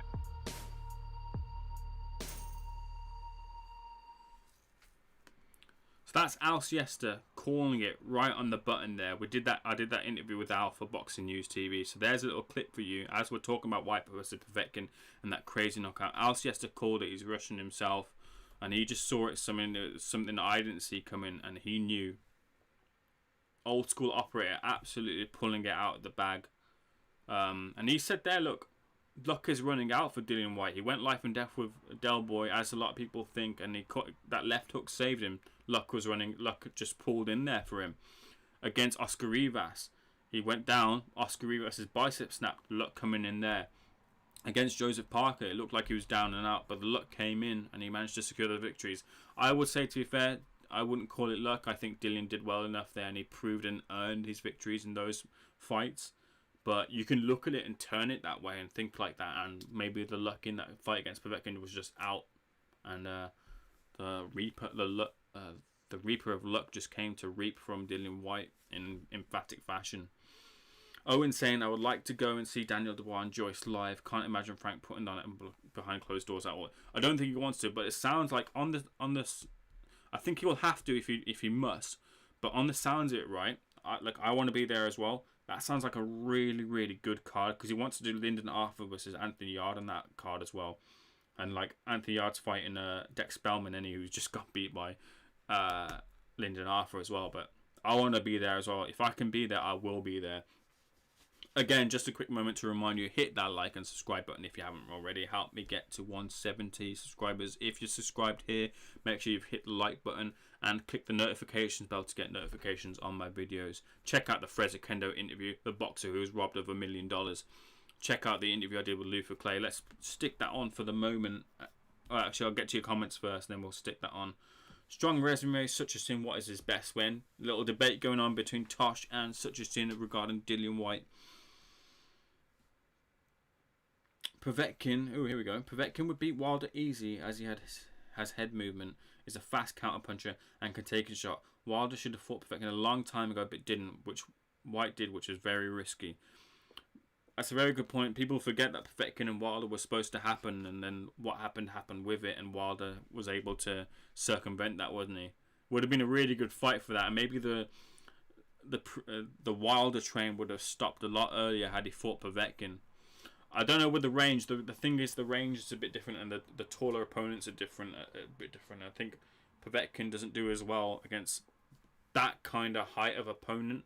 Take, for example, your Klitschko's, your Joshua's, and your Wilders. Like Povetkin and White, I don't think are too dissimilar in terms of height. I might be chatting shit there. Someone can correct me if they want to. But that height wasn't too much of a difference, and Povetkin was able to land that crazy shot. Dakota Kennedy, all the way from Scotland. We've got a Scottish contingent in here. Great to have you guys in here showing your support. Scotland is my heritage. Ferguson clan right here. Good to have a little community going on here. What do you think if Adeleye and Babic fought? Adeleye all the way. Putting my money down here. Adeleye looks the fucking bits. Adeleye looks the fucking bits. Babic he's a fun, entertaining fighter, but David Adeleye has got a lot more going for him right now. I think he could be a real force to be reckoned with if he's managed correctly in the heavyweight division. So David Adeleye would beat Alan Babic in my opinion. Siesta knows, Tosh knows, Siesta knows. People that wrote off Povetkin in that fight after his track record of getting clipped by fighters was ludicrous, especially after coming off a long break. You're right. I didn't write Povetkin off. I thought Dillian was going to win, but I knew you just can't write off Povetkin in a heavyweight fight in general, but just Povetkin in general, because he's just got so much trade fucking secrets from being in the ring for so long that you can just pull one out the bag like he did. Great wee clip, Ames. Thank you, Tosh. I'm glad you appreciate that. Still had White as my favourite, same, but his resume is overhyped if you look at his performance in the fights. I'm not going to go through his resume now because I don't think we have the time, but we can do on another stream at another point. Yard v Kovalev was a bizarre night. It was a bizarre night, mate. I did the live stream for that one with Steve Wellings from the Boxing Asylum. Again, if you guys also haven't subscribed to the Boxing Asylum, take your ass over there to the Boxing Asylum YouTube channel and subscribe to the best boxing podcast, hands fucking down, on the internet. Boxing Asylum. Check out that channel if you haven't already. Some of you guys have come from that channel, which I've been on a few times. Great for boxing podcast. I did the boxing live reaction like I'm doing here with Steve Wellings, the host of the Asylum. We watched that fight. I was pulling for Yard. I really like Anthony Yard, and he was so close to doing it. Yeah, fine. He lost all the other rounds, but that 8th round was just that cusp of greatness there that he was. And if he just kind of had a bit more energy about it, and a bit more stamina, and just the nous there to go from shooting for the head to down to the body, he probably would have got Povetkin out there. Povetkin, again, much like the Russian Kovalev. No, sorry. Much like the Russian Kovalev used his experience and got him through that storm, that whirlwind, and was able to then close with the victory, the stoppage victory. So fair play to Kovalev on that night.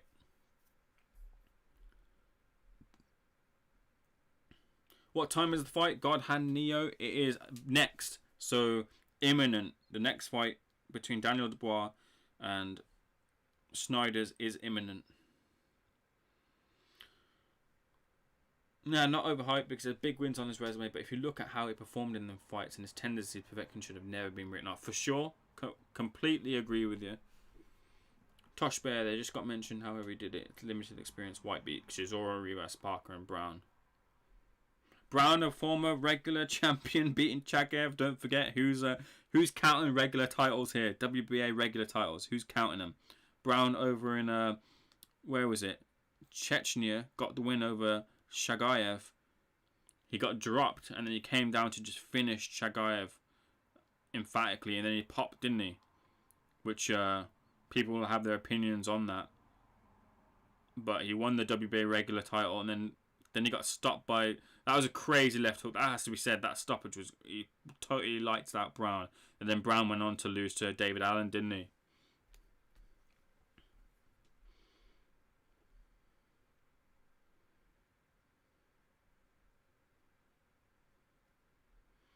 Dubois is future champion if he can fight like Tyson. I think Dubois is future champion. He's got everything. The fighters, the people at the top of the sport right now are proper putting their giving him the credence as well. Your Tyson Furies and the likes. They know the pedigree that Daniel Dubois has. So I think Daniel Dubois will make it to world champion. He's just got to wait. He's got lots of time. There's lots of shit going on right now with the heavyweight division. You don't know what's going on with the WBC and all that crap, right? Not WBC, sorry. WBC, WBA, WBO, all the mandatories, this, that, and the other. You don't know what's going on, do you? It's convoluted at the best of times, but the great thing about Dubois is he's young enough for him to just hold off on all that sort of stuff. Don't need to rush him. They're going the WBA route with this because it's for the WBO international title. Frank's got a good record with the WBO. They're going that route with him. Usyk is the mandatory, isn't he, for the WBO? So they're going to have to wait behind that before Daniel Dubois gets anywhere near that. So there's a lot of time on their hands to just give Dubois some of these opponents. Some of your people like, who did Wilder fight twice? What's his name? I can't remember his name. But these sort of opponents, just to build him up, give him that time, give him that experience. So there's a lot of time on Dubois' hands. They don't have to rush him at all. No such thing as luck. Luck is for losers, such a sin. You're right, and he made his own luck. That's fair play to Dylan. You can't take those victories away from him. Even though if you think he went life or death or not, he still got the victory out of the bag. So, like we showed in that clip with Alciesta saying, luck is running out. You are right. You make your own luck, and you deserve your own luck. And Dylan has got those victories. You can't take those away from him. So, you are completely right when you say that. How long to Daniel Dubois? It's coming up very soon. Smash the like and subscribe button here, guys, if you're waiting here and if you're new, and hit the notification bell as it does help me. I'm trying to get to 170 subscribers, on my way to 200, so do help me. I do these live reactions for all the big fights, so do join me in the future as well. I interview for Boxing News TV as well, so I do these interviews with the boxers, so do check them out.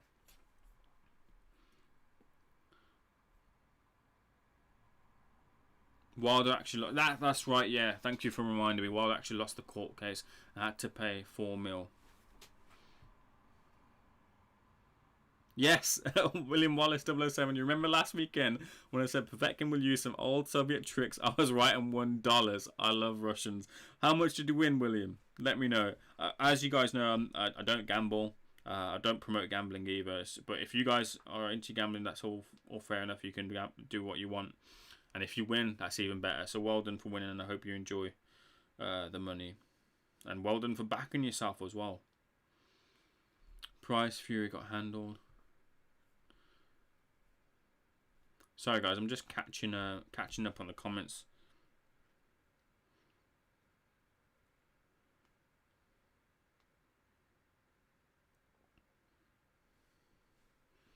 So yeah, I'm very close to 170, so if you haven't already, hit that like and subscribe button and get me to 170. Hit the like button to help me out. It's not just YouTuber shit. And hit the notification bell. That's the most important thing. If you're already subscribed to me here and you haven't clicked the notification bell, that means that you won't get notifications for when I go live, and then you'll miss the live streams and won't be able to join in with us. So Daniel Dubois is just coming in now. You can see him on his in the background, ready to make his ring walk as he's in his training room. Those rooms suck, man. They're really small. Actually, they're in the BT Sports Studio, but the ones at Matching were obviously by design because they can't take up too much room. But it looked so claustrophobic for the boxers to be in that position. But yeah, let's see what you guys are saying. Good little debate going on here, and I'm glad you guys are keeping it all civil as well. It's good to have different boxing opinions and no one throwing shade at each other. So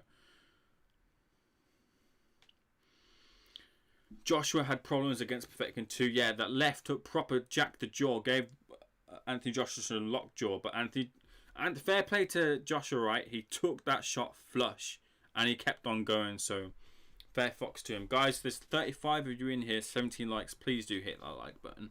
Agree to disagree. Great to see you guys having a good little debate there. It was round 8 for Yard. Here we go, let me just see that. I was getting so gassed. He just looks lost. Yeah, I was getting so gassed too, Owen. Honestly. That Yard was going like, I just want to sniff the air like The Rock. And I was like, yes, I want to see that too. Go on, my guy. But he just couldn't do it. I believe when you lack the experience he does, having a coach like Tunde doesn't really help.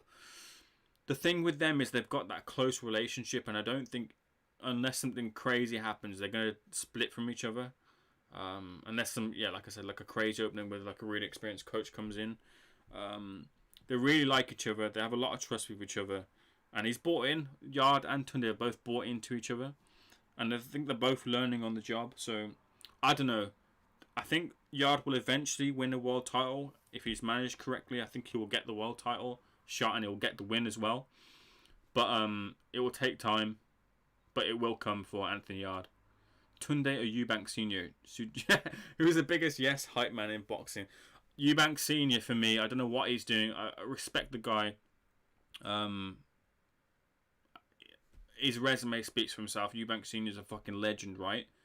But being in the ring and being given the instructions for Eubank Jr. was just the wrong thing to do.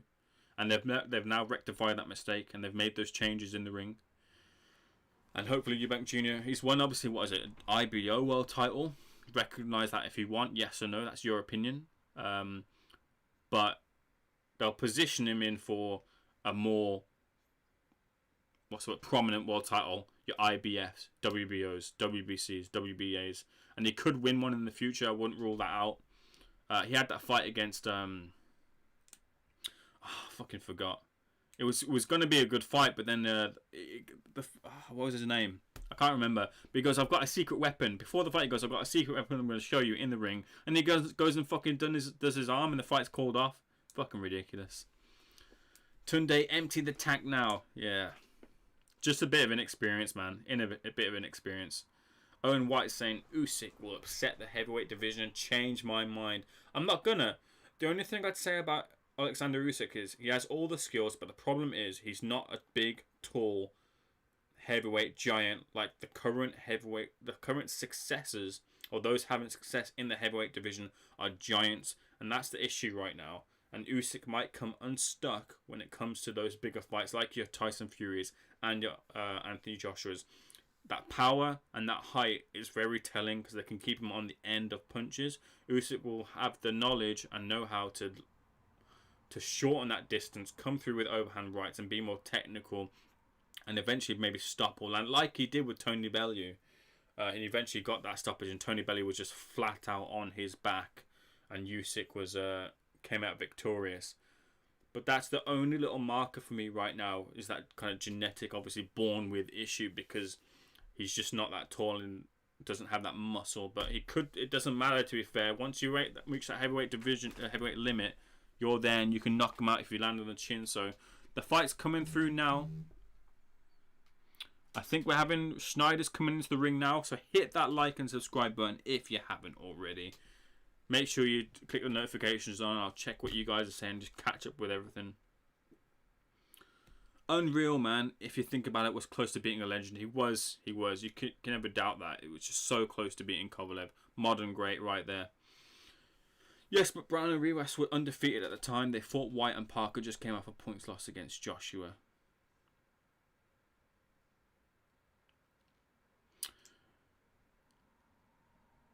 You're not wrong.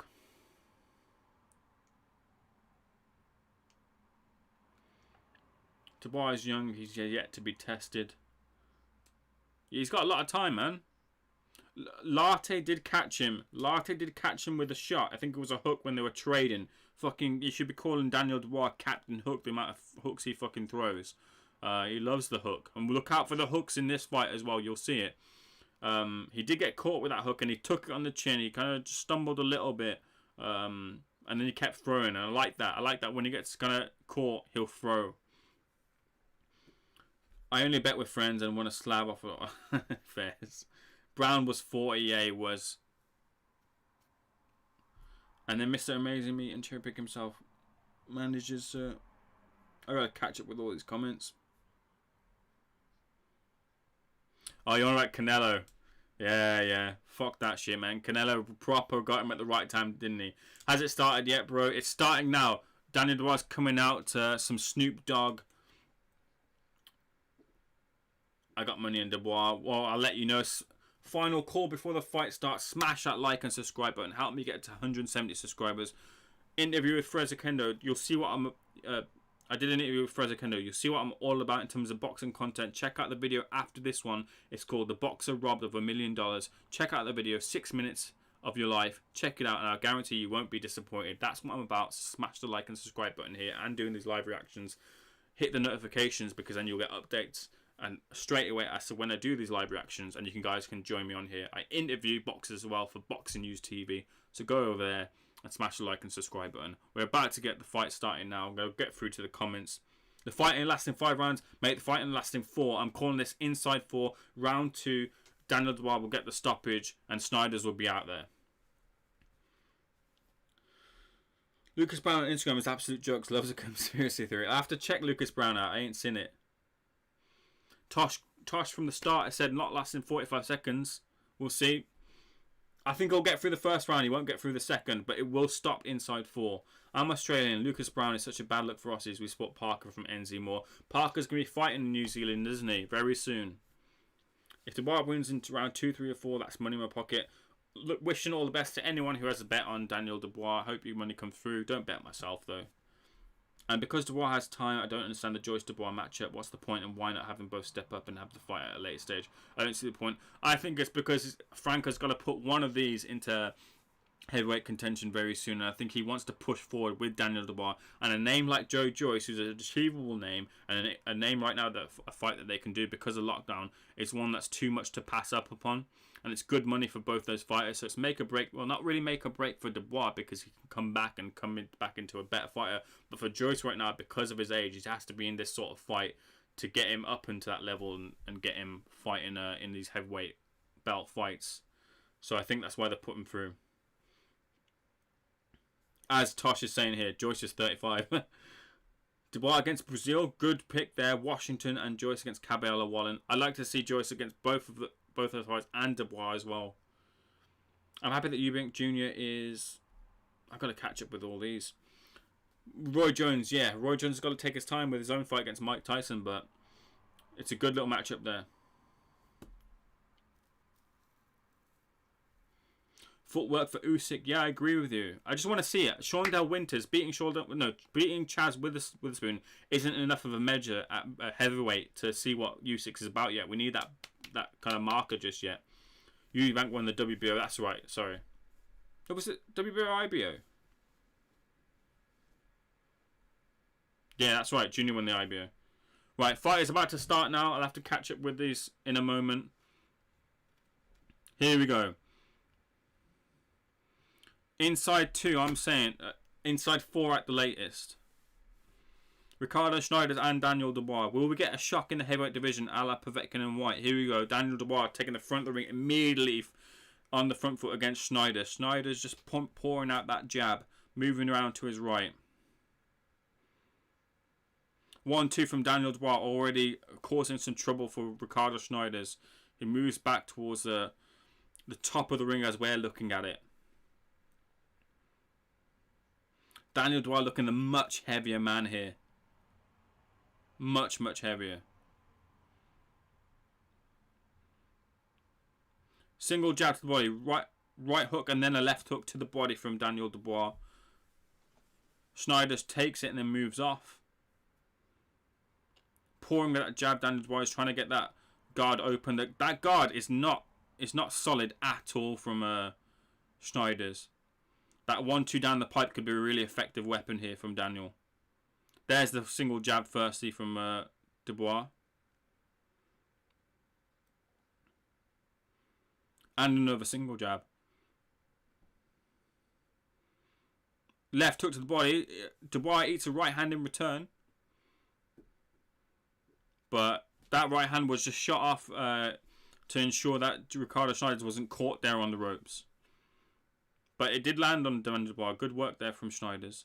Single jab to the body and a right hook just causes Ricardo Snijders to go a little off balance. I think it was more of a slip as opposed to the effect of the punch. But he looks massive, don't he, Daniel?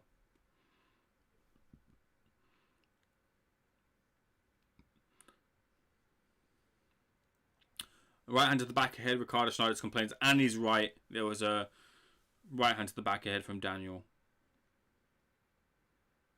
He goes past 45 seconds, so Tosh is out with that prediction.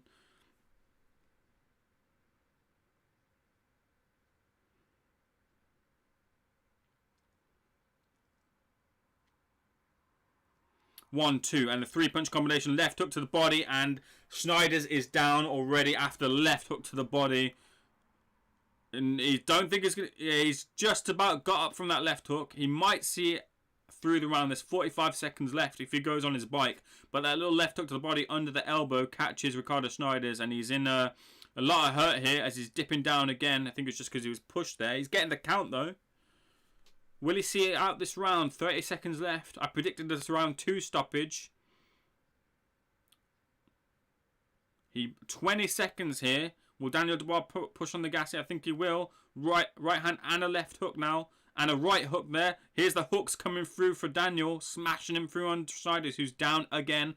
Ref's giving him the count. Snijders is wobbling. Will the ref give him the shot? I think he will. Yeah, the ref's allowed to continue. I'm calling the second. I call the second round knockout. Unless they pull him out here, then Daniel Dubois is gonna get the stoppage in 2 rounds. Oh bloody hell! To be fair, the ref could have called it there in the first round, right? That's ridiculous.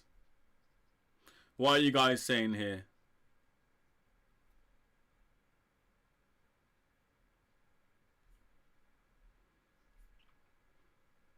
Let's get the likes. 35 likes for 35 people watching. I'd appreciate that, guys. Just 14 likes needed from you guys. Smash the like and subscribe button. It really does help me out. It's not just spiel from a YouTuber.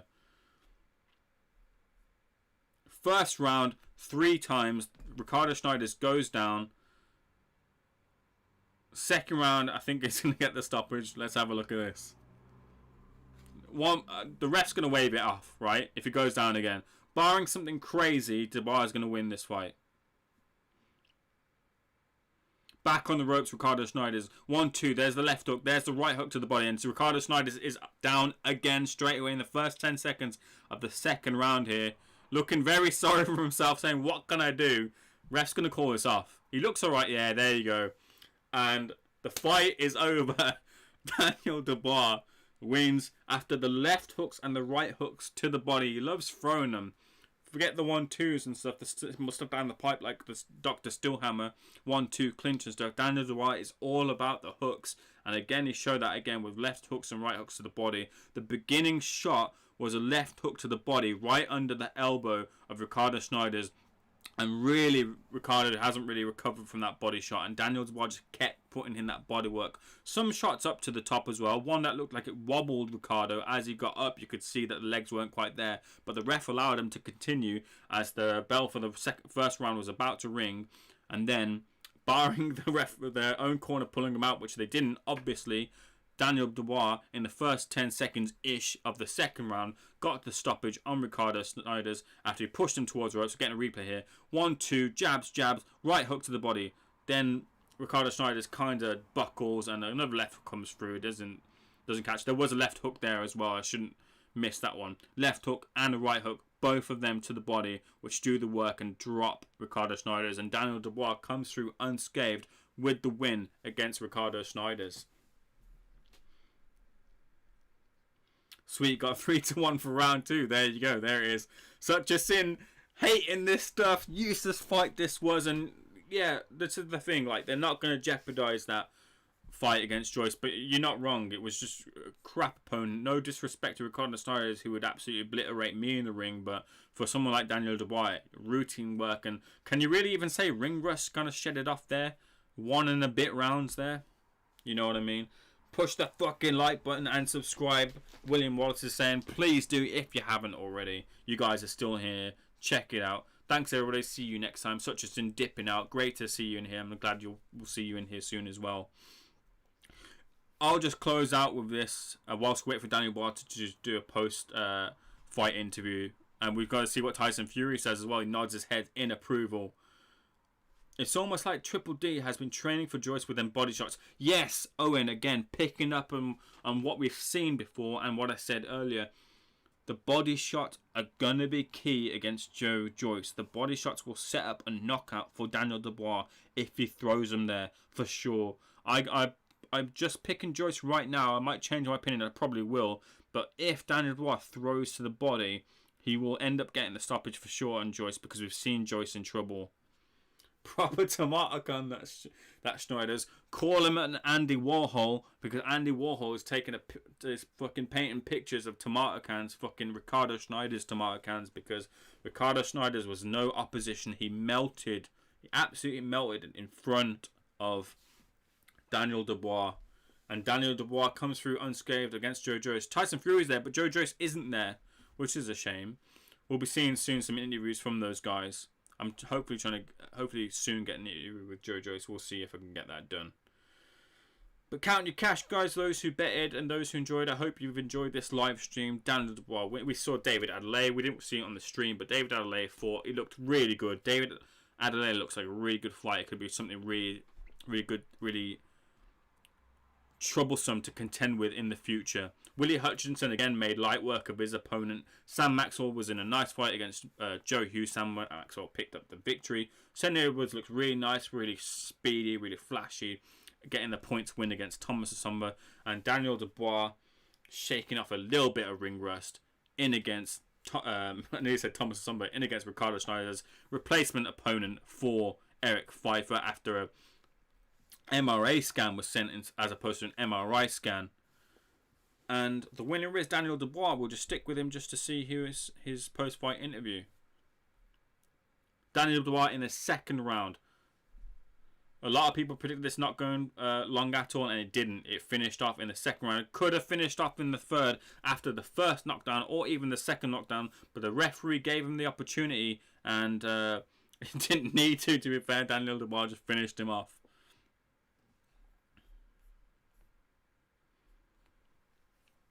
More like two, Bob. Again, guys, if you're in here and you haven't already, hit that like button.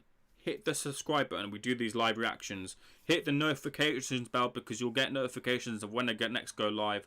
I do interviews with boxers, content with boxers. Check out the video that I've got down here called "The Boxer Robbed of $1 Million." You'll see what I'm all about. Go to Boxing News TV and check out the interviews in there. And go follow me. On Twitter and Instagram for any latest updates of what I do for my channel, and any latest updates of where I'm going as well. I've just finished my exams and stuff, so I'm going to be going out back on the road again. So hopefully I'll see you guys soon in here. Last King of Scotland, I'm going to have to wrench you up in here. We had quite a few people in here, so the wrench is going back on your pal. So I'll get that sorted out. So yeah, I'll get that sorted out for the next stream. And if I don't, just remind me in the next one as well. I'll put the wrench back on you. So yeah, it was close. It was close. Ains boy ran for 2 minutes. Yeah, 45 seconds was just a bit short, but yeah, it could have happened. It could have happened. But yeah, second round, as I predicted.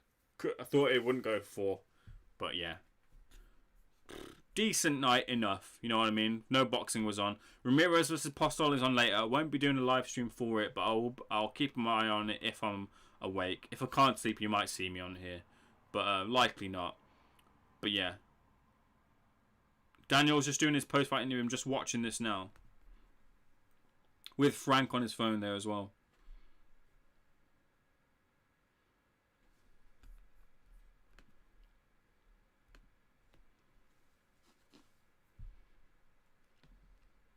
Daniel with a smile on his face, as he should be.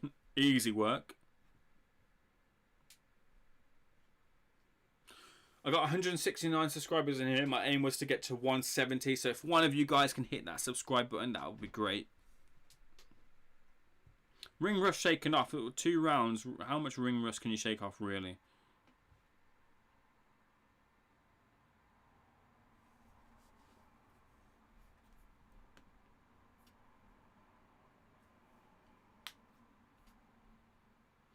Pay-per-view worthy, Joyce Dubois. If the card's really, really good, so far it sounds like it's going to be really good. What with Lyndon Arthur and Anthony Yard, then you could make the argument. I want to wait for the full card just yet, Tosh, before I make my judgment on whether it's pay-per-view worthy or not. But it's going to be one of those fights that Joyce and Dubois as itself on its own isn't a pay-per-view worthy fight, but the whole card might be. So yeah, I just need one more person to hit that subscribe button to get me to 170, which is my aim for this stream. I greatly appreciate that if you guys hit that subscribe button. I think someone has as well. Hitting the Jeepers Creepers emoji.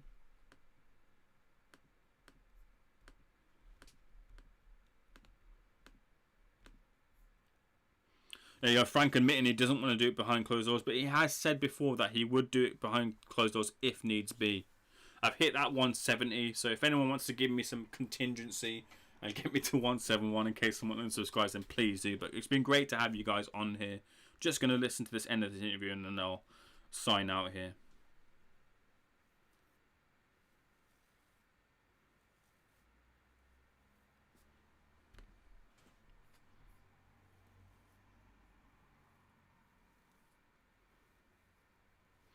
What do you think, guys? Do you think it's pay-per-view worthy, Joyce Dubois? Last question. Are people sleeping on Joyce? Luke, I'm picking Joyce. Right now, I am picking Joyce. Dakota Kennedy puts a little bee or a hornet in a chat. I'm a Hornets fan, Watford FC. So thanks for putting a little hornet in there. Are people sleeping on Joyce? I think so, because I'm picking Joyce right now. And Joyce throws really fucking hard. Listen to those punches that he throws in. Yeah, he's a bit slow, but he's got a proper beard on him. The problem will be the body, and if Daniel throws to the body, then he's going to do really well. What do you think if Babbage and Dave Allen fall? I think Dave Allen's better than Alan Babbage. I think Dave Allen's a better fighter. I think if it comes to a brawl, I think Dave Allen can actually box a little bit, genuinely. Like, Babbage is a proper come forward fighter. For me, Dave Allen beats Alan Babbage after like 5 rounds. I think Allen eventually gets the stoppage on Babbage. I think Dave Allen gets a lot of shit, but he's actually a really quite likeable guy, and he's got a bit about him. I don't think everyone kind of rates him as, or doesn't rate him at all, but I think Dave Allen's actually alright. I'm not going to say he's a world beater or anything like that, but I think Dave Allen, with the right maneuver, could eventually fight for and potentially win a British title. I think that would be a nice little kind of memento for him, for Dave Allen there. Well, he wanted to do it late October, didn't he, when the Gov said they were aiming to get crowds back in, but obviously not happened. We'll see. Like, hopefully it can get done. I want to see this fight. I want to see this fight straight, like, as soon as possible. This fight should have been done by now, but obviously, what with Corona and that.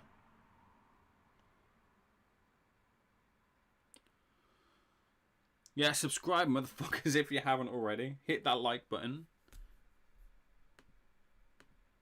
Joe Joyce is online. Here we go. We're going to get some beef here. Heavyweight beef.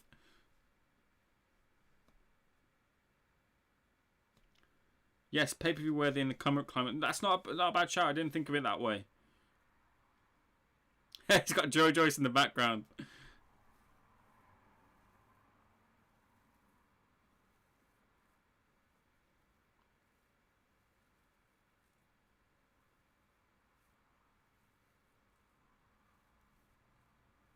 Oh, you know what? Lomachenko versus Luke Campbell. Yeah, it would have been great to have been there. I couldn't make it, unfortunately, to that fight. But seeing someone like Lomachenko must have been crazy.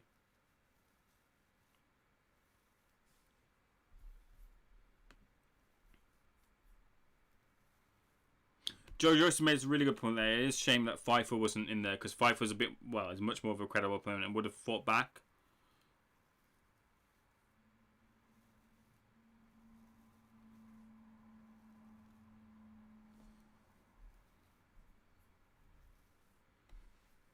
Joe Joyce, I think they should ask him more about the body work, because, and they should be picking up on that Joe Joyce got hurt to the body from Bryant Jennings, so hopefully they field that question to him and see what his response is.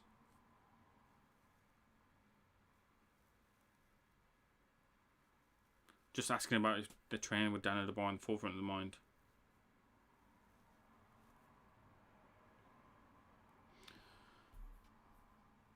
Pay-per-view worthy in the current climate of boxing, I suppose you could say that. When you have Campbell and Loma's pay-per-view on the British, that did the worst, didn't it? Of the pay-per-views, Campbell and Loma did the worst, didn't it?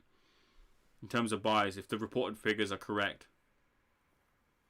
But yeah, someone like Lomachenko is just is a one, especially when he comes over here, like a Gennady Golovkin. It's just a once-in-a-lifetime fighter, unless you got the money to go over to America.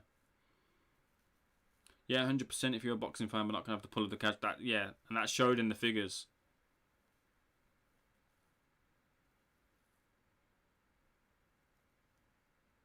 Here you go. This is a good question. Weapons. Will he pick up on the body shots?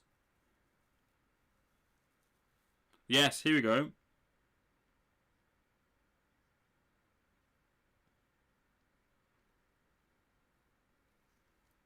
Joyce says he has to watch out for those body shots. You don't see Joyce really kind of blocking body shots. You really see his guard kind of high and he's very static with it. So it's going to be really, really intriguing to see what happens when those body shots land. Honest interview, way liked it, Joe. That is, yeah, I agree with you. Pointless fight. I'm sure Dubois has had harder sparring sessions. He looked like a scared boy. It was like, for me, I know there's some people that don't have a little bit of sympathy, but for me, there's a little bit of sympathy in the fact that Pfeiffer's team fucked up and gave an MRA instead of an MRI, and that meant that he couldn't take the fight because there was just time was running out, and they hadn't exchanged contracts either, so they just bought in Snijders. But if this means Dubois comes through unscathed, and then we get that Joyce fight straight away, then I'm just about fine with it. Not sure, Bird never know how to find these things out. Yeah, true. You don't know the result. I think it was 200k. I think it was around two. No, it was either 180 or 200k buys, but you never really know the figures truly, do you? Dubois to beat White if it happened.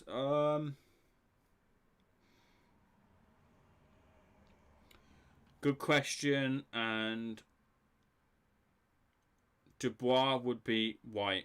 Yeah, Dubois would beat White. I had to think about it. Dubois would beat White if it happened. He'd have to obviously watch out for the left hook. But he comes on the front foot. Dylan would have to box. Like he did with the Rivas fight. And Dylan obviously was dropped against Rivas. And I think you just see more of the same. And I think White would obviously have the experience and fought better opponents.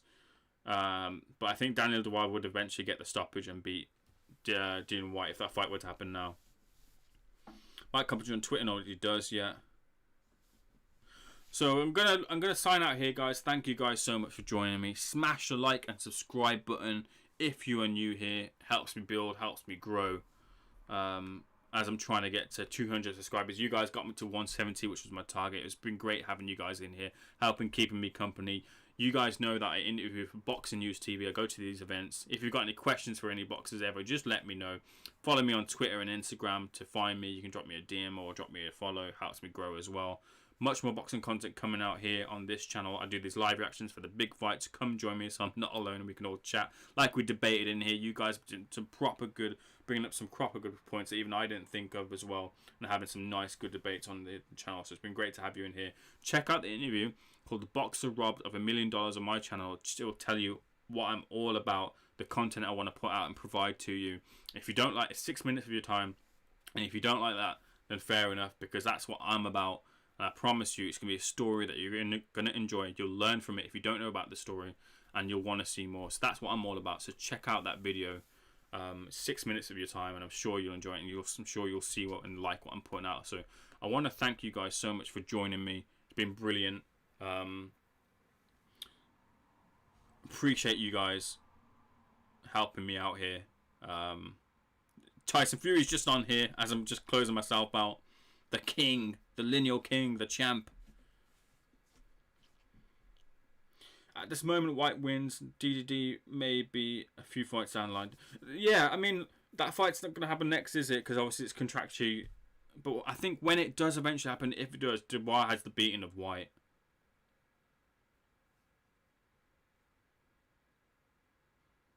I got the feeling that Dubois versus Joyce fight is like Tyson versus Spinks. I think Dubois is going to blow Joyce away. That's a big call. Michael, clarify that for me in terms of prediction.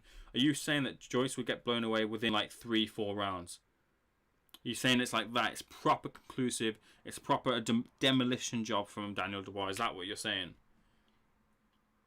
Because I don't know if I see that right now. I think I see... right now I can just see Joyce using all his experience, picking some shots nicely, and taking Daniel Dubois eventually into deeper waters. And then from there, we'll see what happens and see what Daniel Dubois is made of.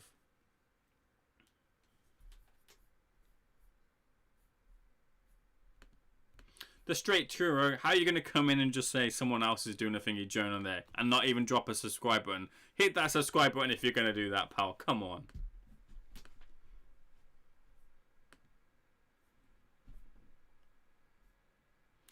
Yeah, that Fury versus Wilder fight, if it's not going to happen in America, it's definitely happening in fucking like Saudi Arabia and Dubai and those sort of countries, the UAE, right? Because there's no way they're going to get the money from anywhere else to mitigate from the coronavirus for the crowd not being there, other than a massive site fee from one of those countries providing that site fee. So it's going to be from there. So if that fight doesn't happen in America, you're going to see that fight over in the Middle East for sure.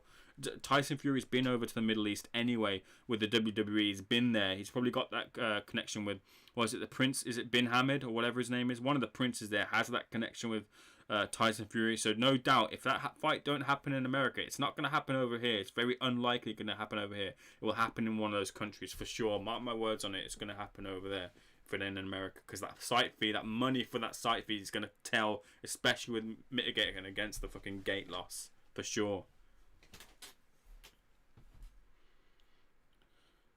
Here's talking about Tyson maybe fighting someone else in December. Little smile there. Tyson's also in a bit of news. Will likely be he's in talks to present a new series of Contender. Now I don't know if that's over in America or in England, but Tyson's in talks to present a new series of the Contender. So do watch out for that, because that could be really good. There you go. There you go. Did you hear that? Maybe I'll fight Drew McIntyre for the WWE Championship of the World. That could be. That's what I'm telling you. He has that link over in with the WWE. The WWE do events in Saudi Arabia. They do 2 annually. They've got a contract with some people over in those countries where they have to fill those dates. And someone like a Tyson Fury is the fighter to bring big headlines for that date. So you're very likely to see Tyson Fury over in Saudi Arabia in some form of capacity anyway, and it will likely be with the WWE, and it will likely be, if they can't get the money for it in America, against Wilder. And that's a great start. If they take Tyson Fury over first for the WWE against Drew McIntyre, then he's fresh in the minds, and he's WWE champion and fucking world. Could you imagine that? If Tyson Fury wins, if Vince McMahon decides Tyson Fury to win the WWE World Heavyweight Championship, right, against Drew McIntyre, he will come into the Wilder fight as WWE Champion and World Heavyweight Champion. How much money is that going to spin for Frank Warren, for the people over in Saudi Arabia, for Tyson Fury, for Top Rank, for Queensbury? That's crazy, crazy money with all that eyes on Tyson Fury. So that plan could be a massive money spinner right there if they decide to go that route. But that's me thinking, that's me just speculating there. But you will likely see that fight in Saudi Arabia, in my opinion, if it's not in America. Right then, guys, I am going to sign out because it's late and I want to play The Last of Us 2. Much more boxing content, I keep saying it, coming your way. Check out The Boxer Robbed of $1 Million. 6 minutes of your time for me to tell you a story with music, with pictures, with video, with an interview. That's the type of content I want to bring you, as well as these live streams. So do check out that video. Check out some of my other content as well. And make sure you've subscribed and liked and hit the notification button so you can get updates as to when I do these live streams. You can come in straight away like you've been given, dropping the fire, dropping the debates in here, and helping keeping me company with these. So I'm glad you've liked this stuff. I hope you like this stuff, and I'll be bringing more of these live reactions in the future. I interview for Boxing News TV, so I go to the shows. I've interviewed Eddie Hearn multiple times. I've interviewed other boxers, more coming on Boxing News TV. Interviewed recently Luther Clay. Check out that interview. It was really, really good. Learned a lot from Luther Clay. Proper, mature boxer, and he's going to be back soon. And follow me on Instagram and Twitter at TakeAims. I've been Ames, your corner man, guiding you through this video. Subscribe because I have much more boxing content coming your way. And I will see you guys in the next video. Shout out to Michael Hurst, Tosh Brett, Owen White, Luke Arnold, The Straight G Turo, Tosh again, Last King of Scotland, always in here, Dakota Kennedy.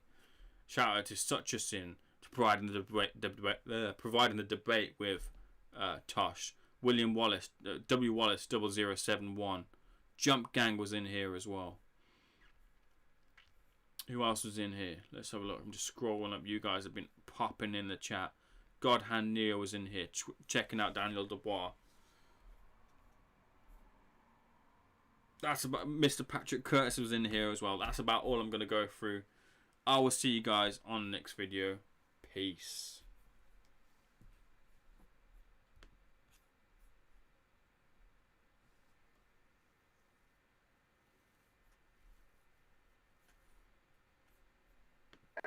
Now, the WBA, the utmost black-hearted organization, and I'm going to say it blatantly because they're not doing what's right for us, the fighters. What the WBA has done to their own organization is just poison. The WBA, they didn't step up to us, the fighters, man, in time of need because of the circumstances.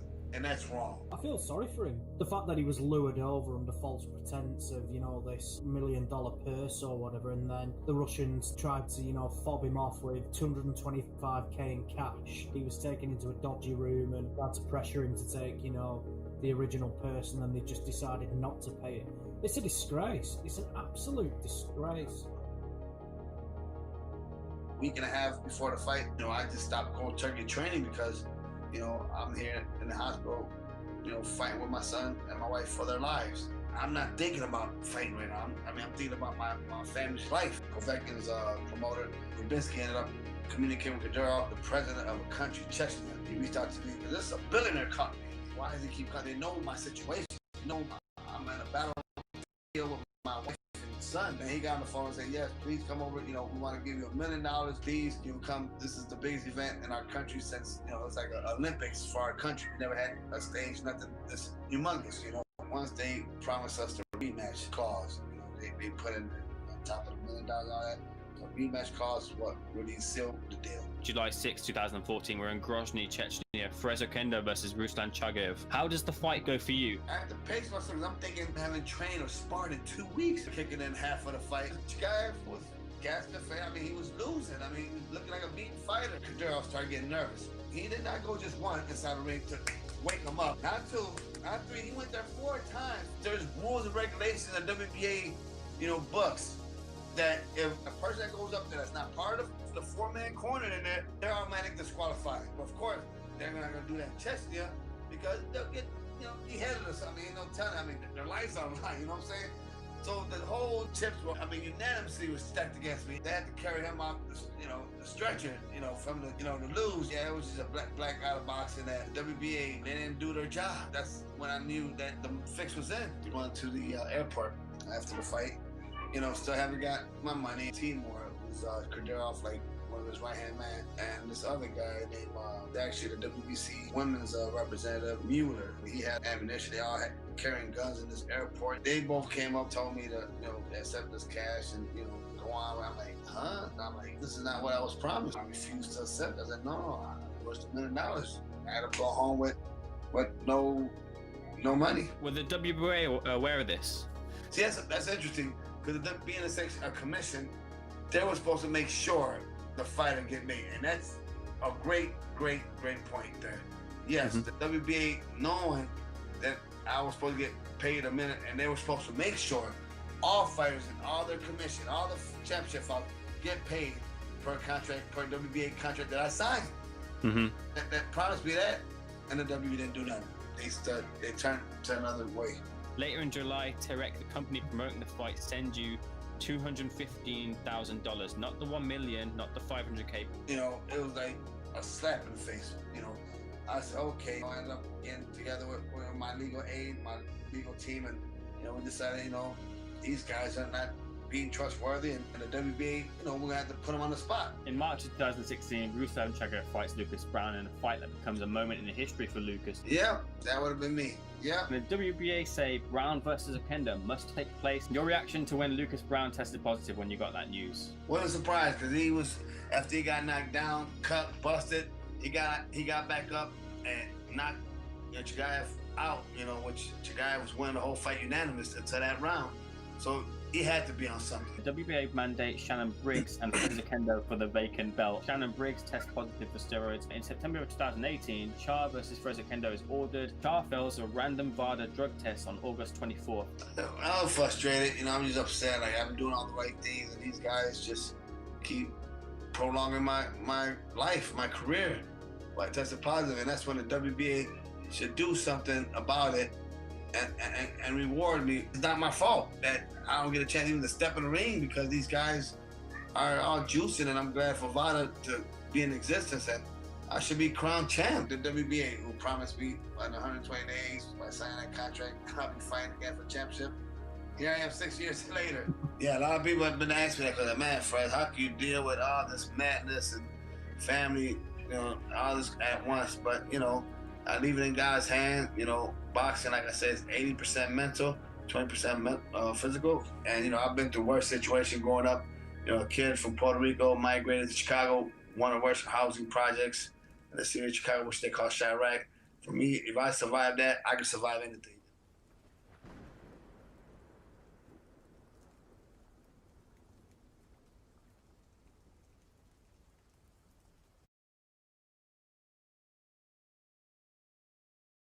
That was the video, guys. Just want to thank you guys again. This stream is over. I'll see you guys on the next live reaction and any future videos that I put out. Check out for updates coming on the channel. Subscribe. Follow me on Instagram and Twitter. I'll see you guys on the next video. Peace, guys. All the best. Daniel Dubois winning in the second round by knockout. Thanks, guys.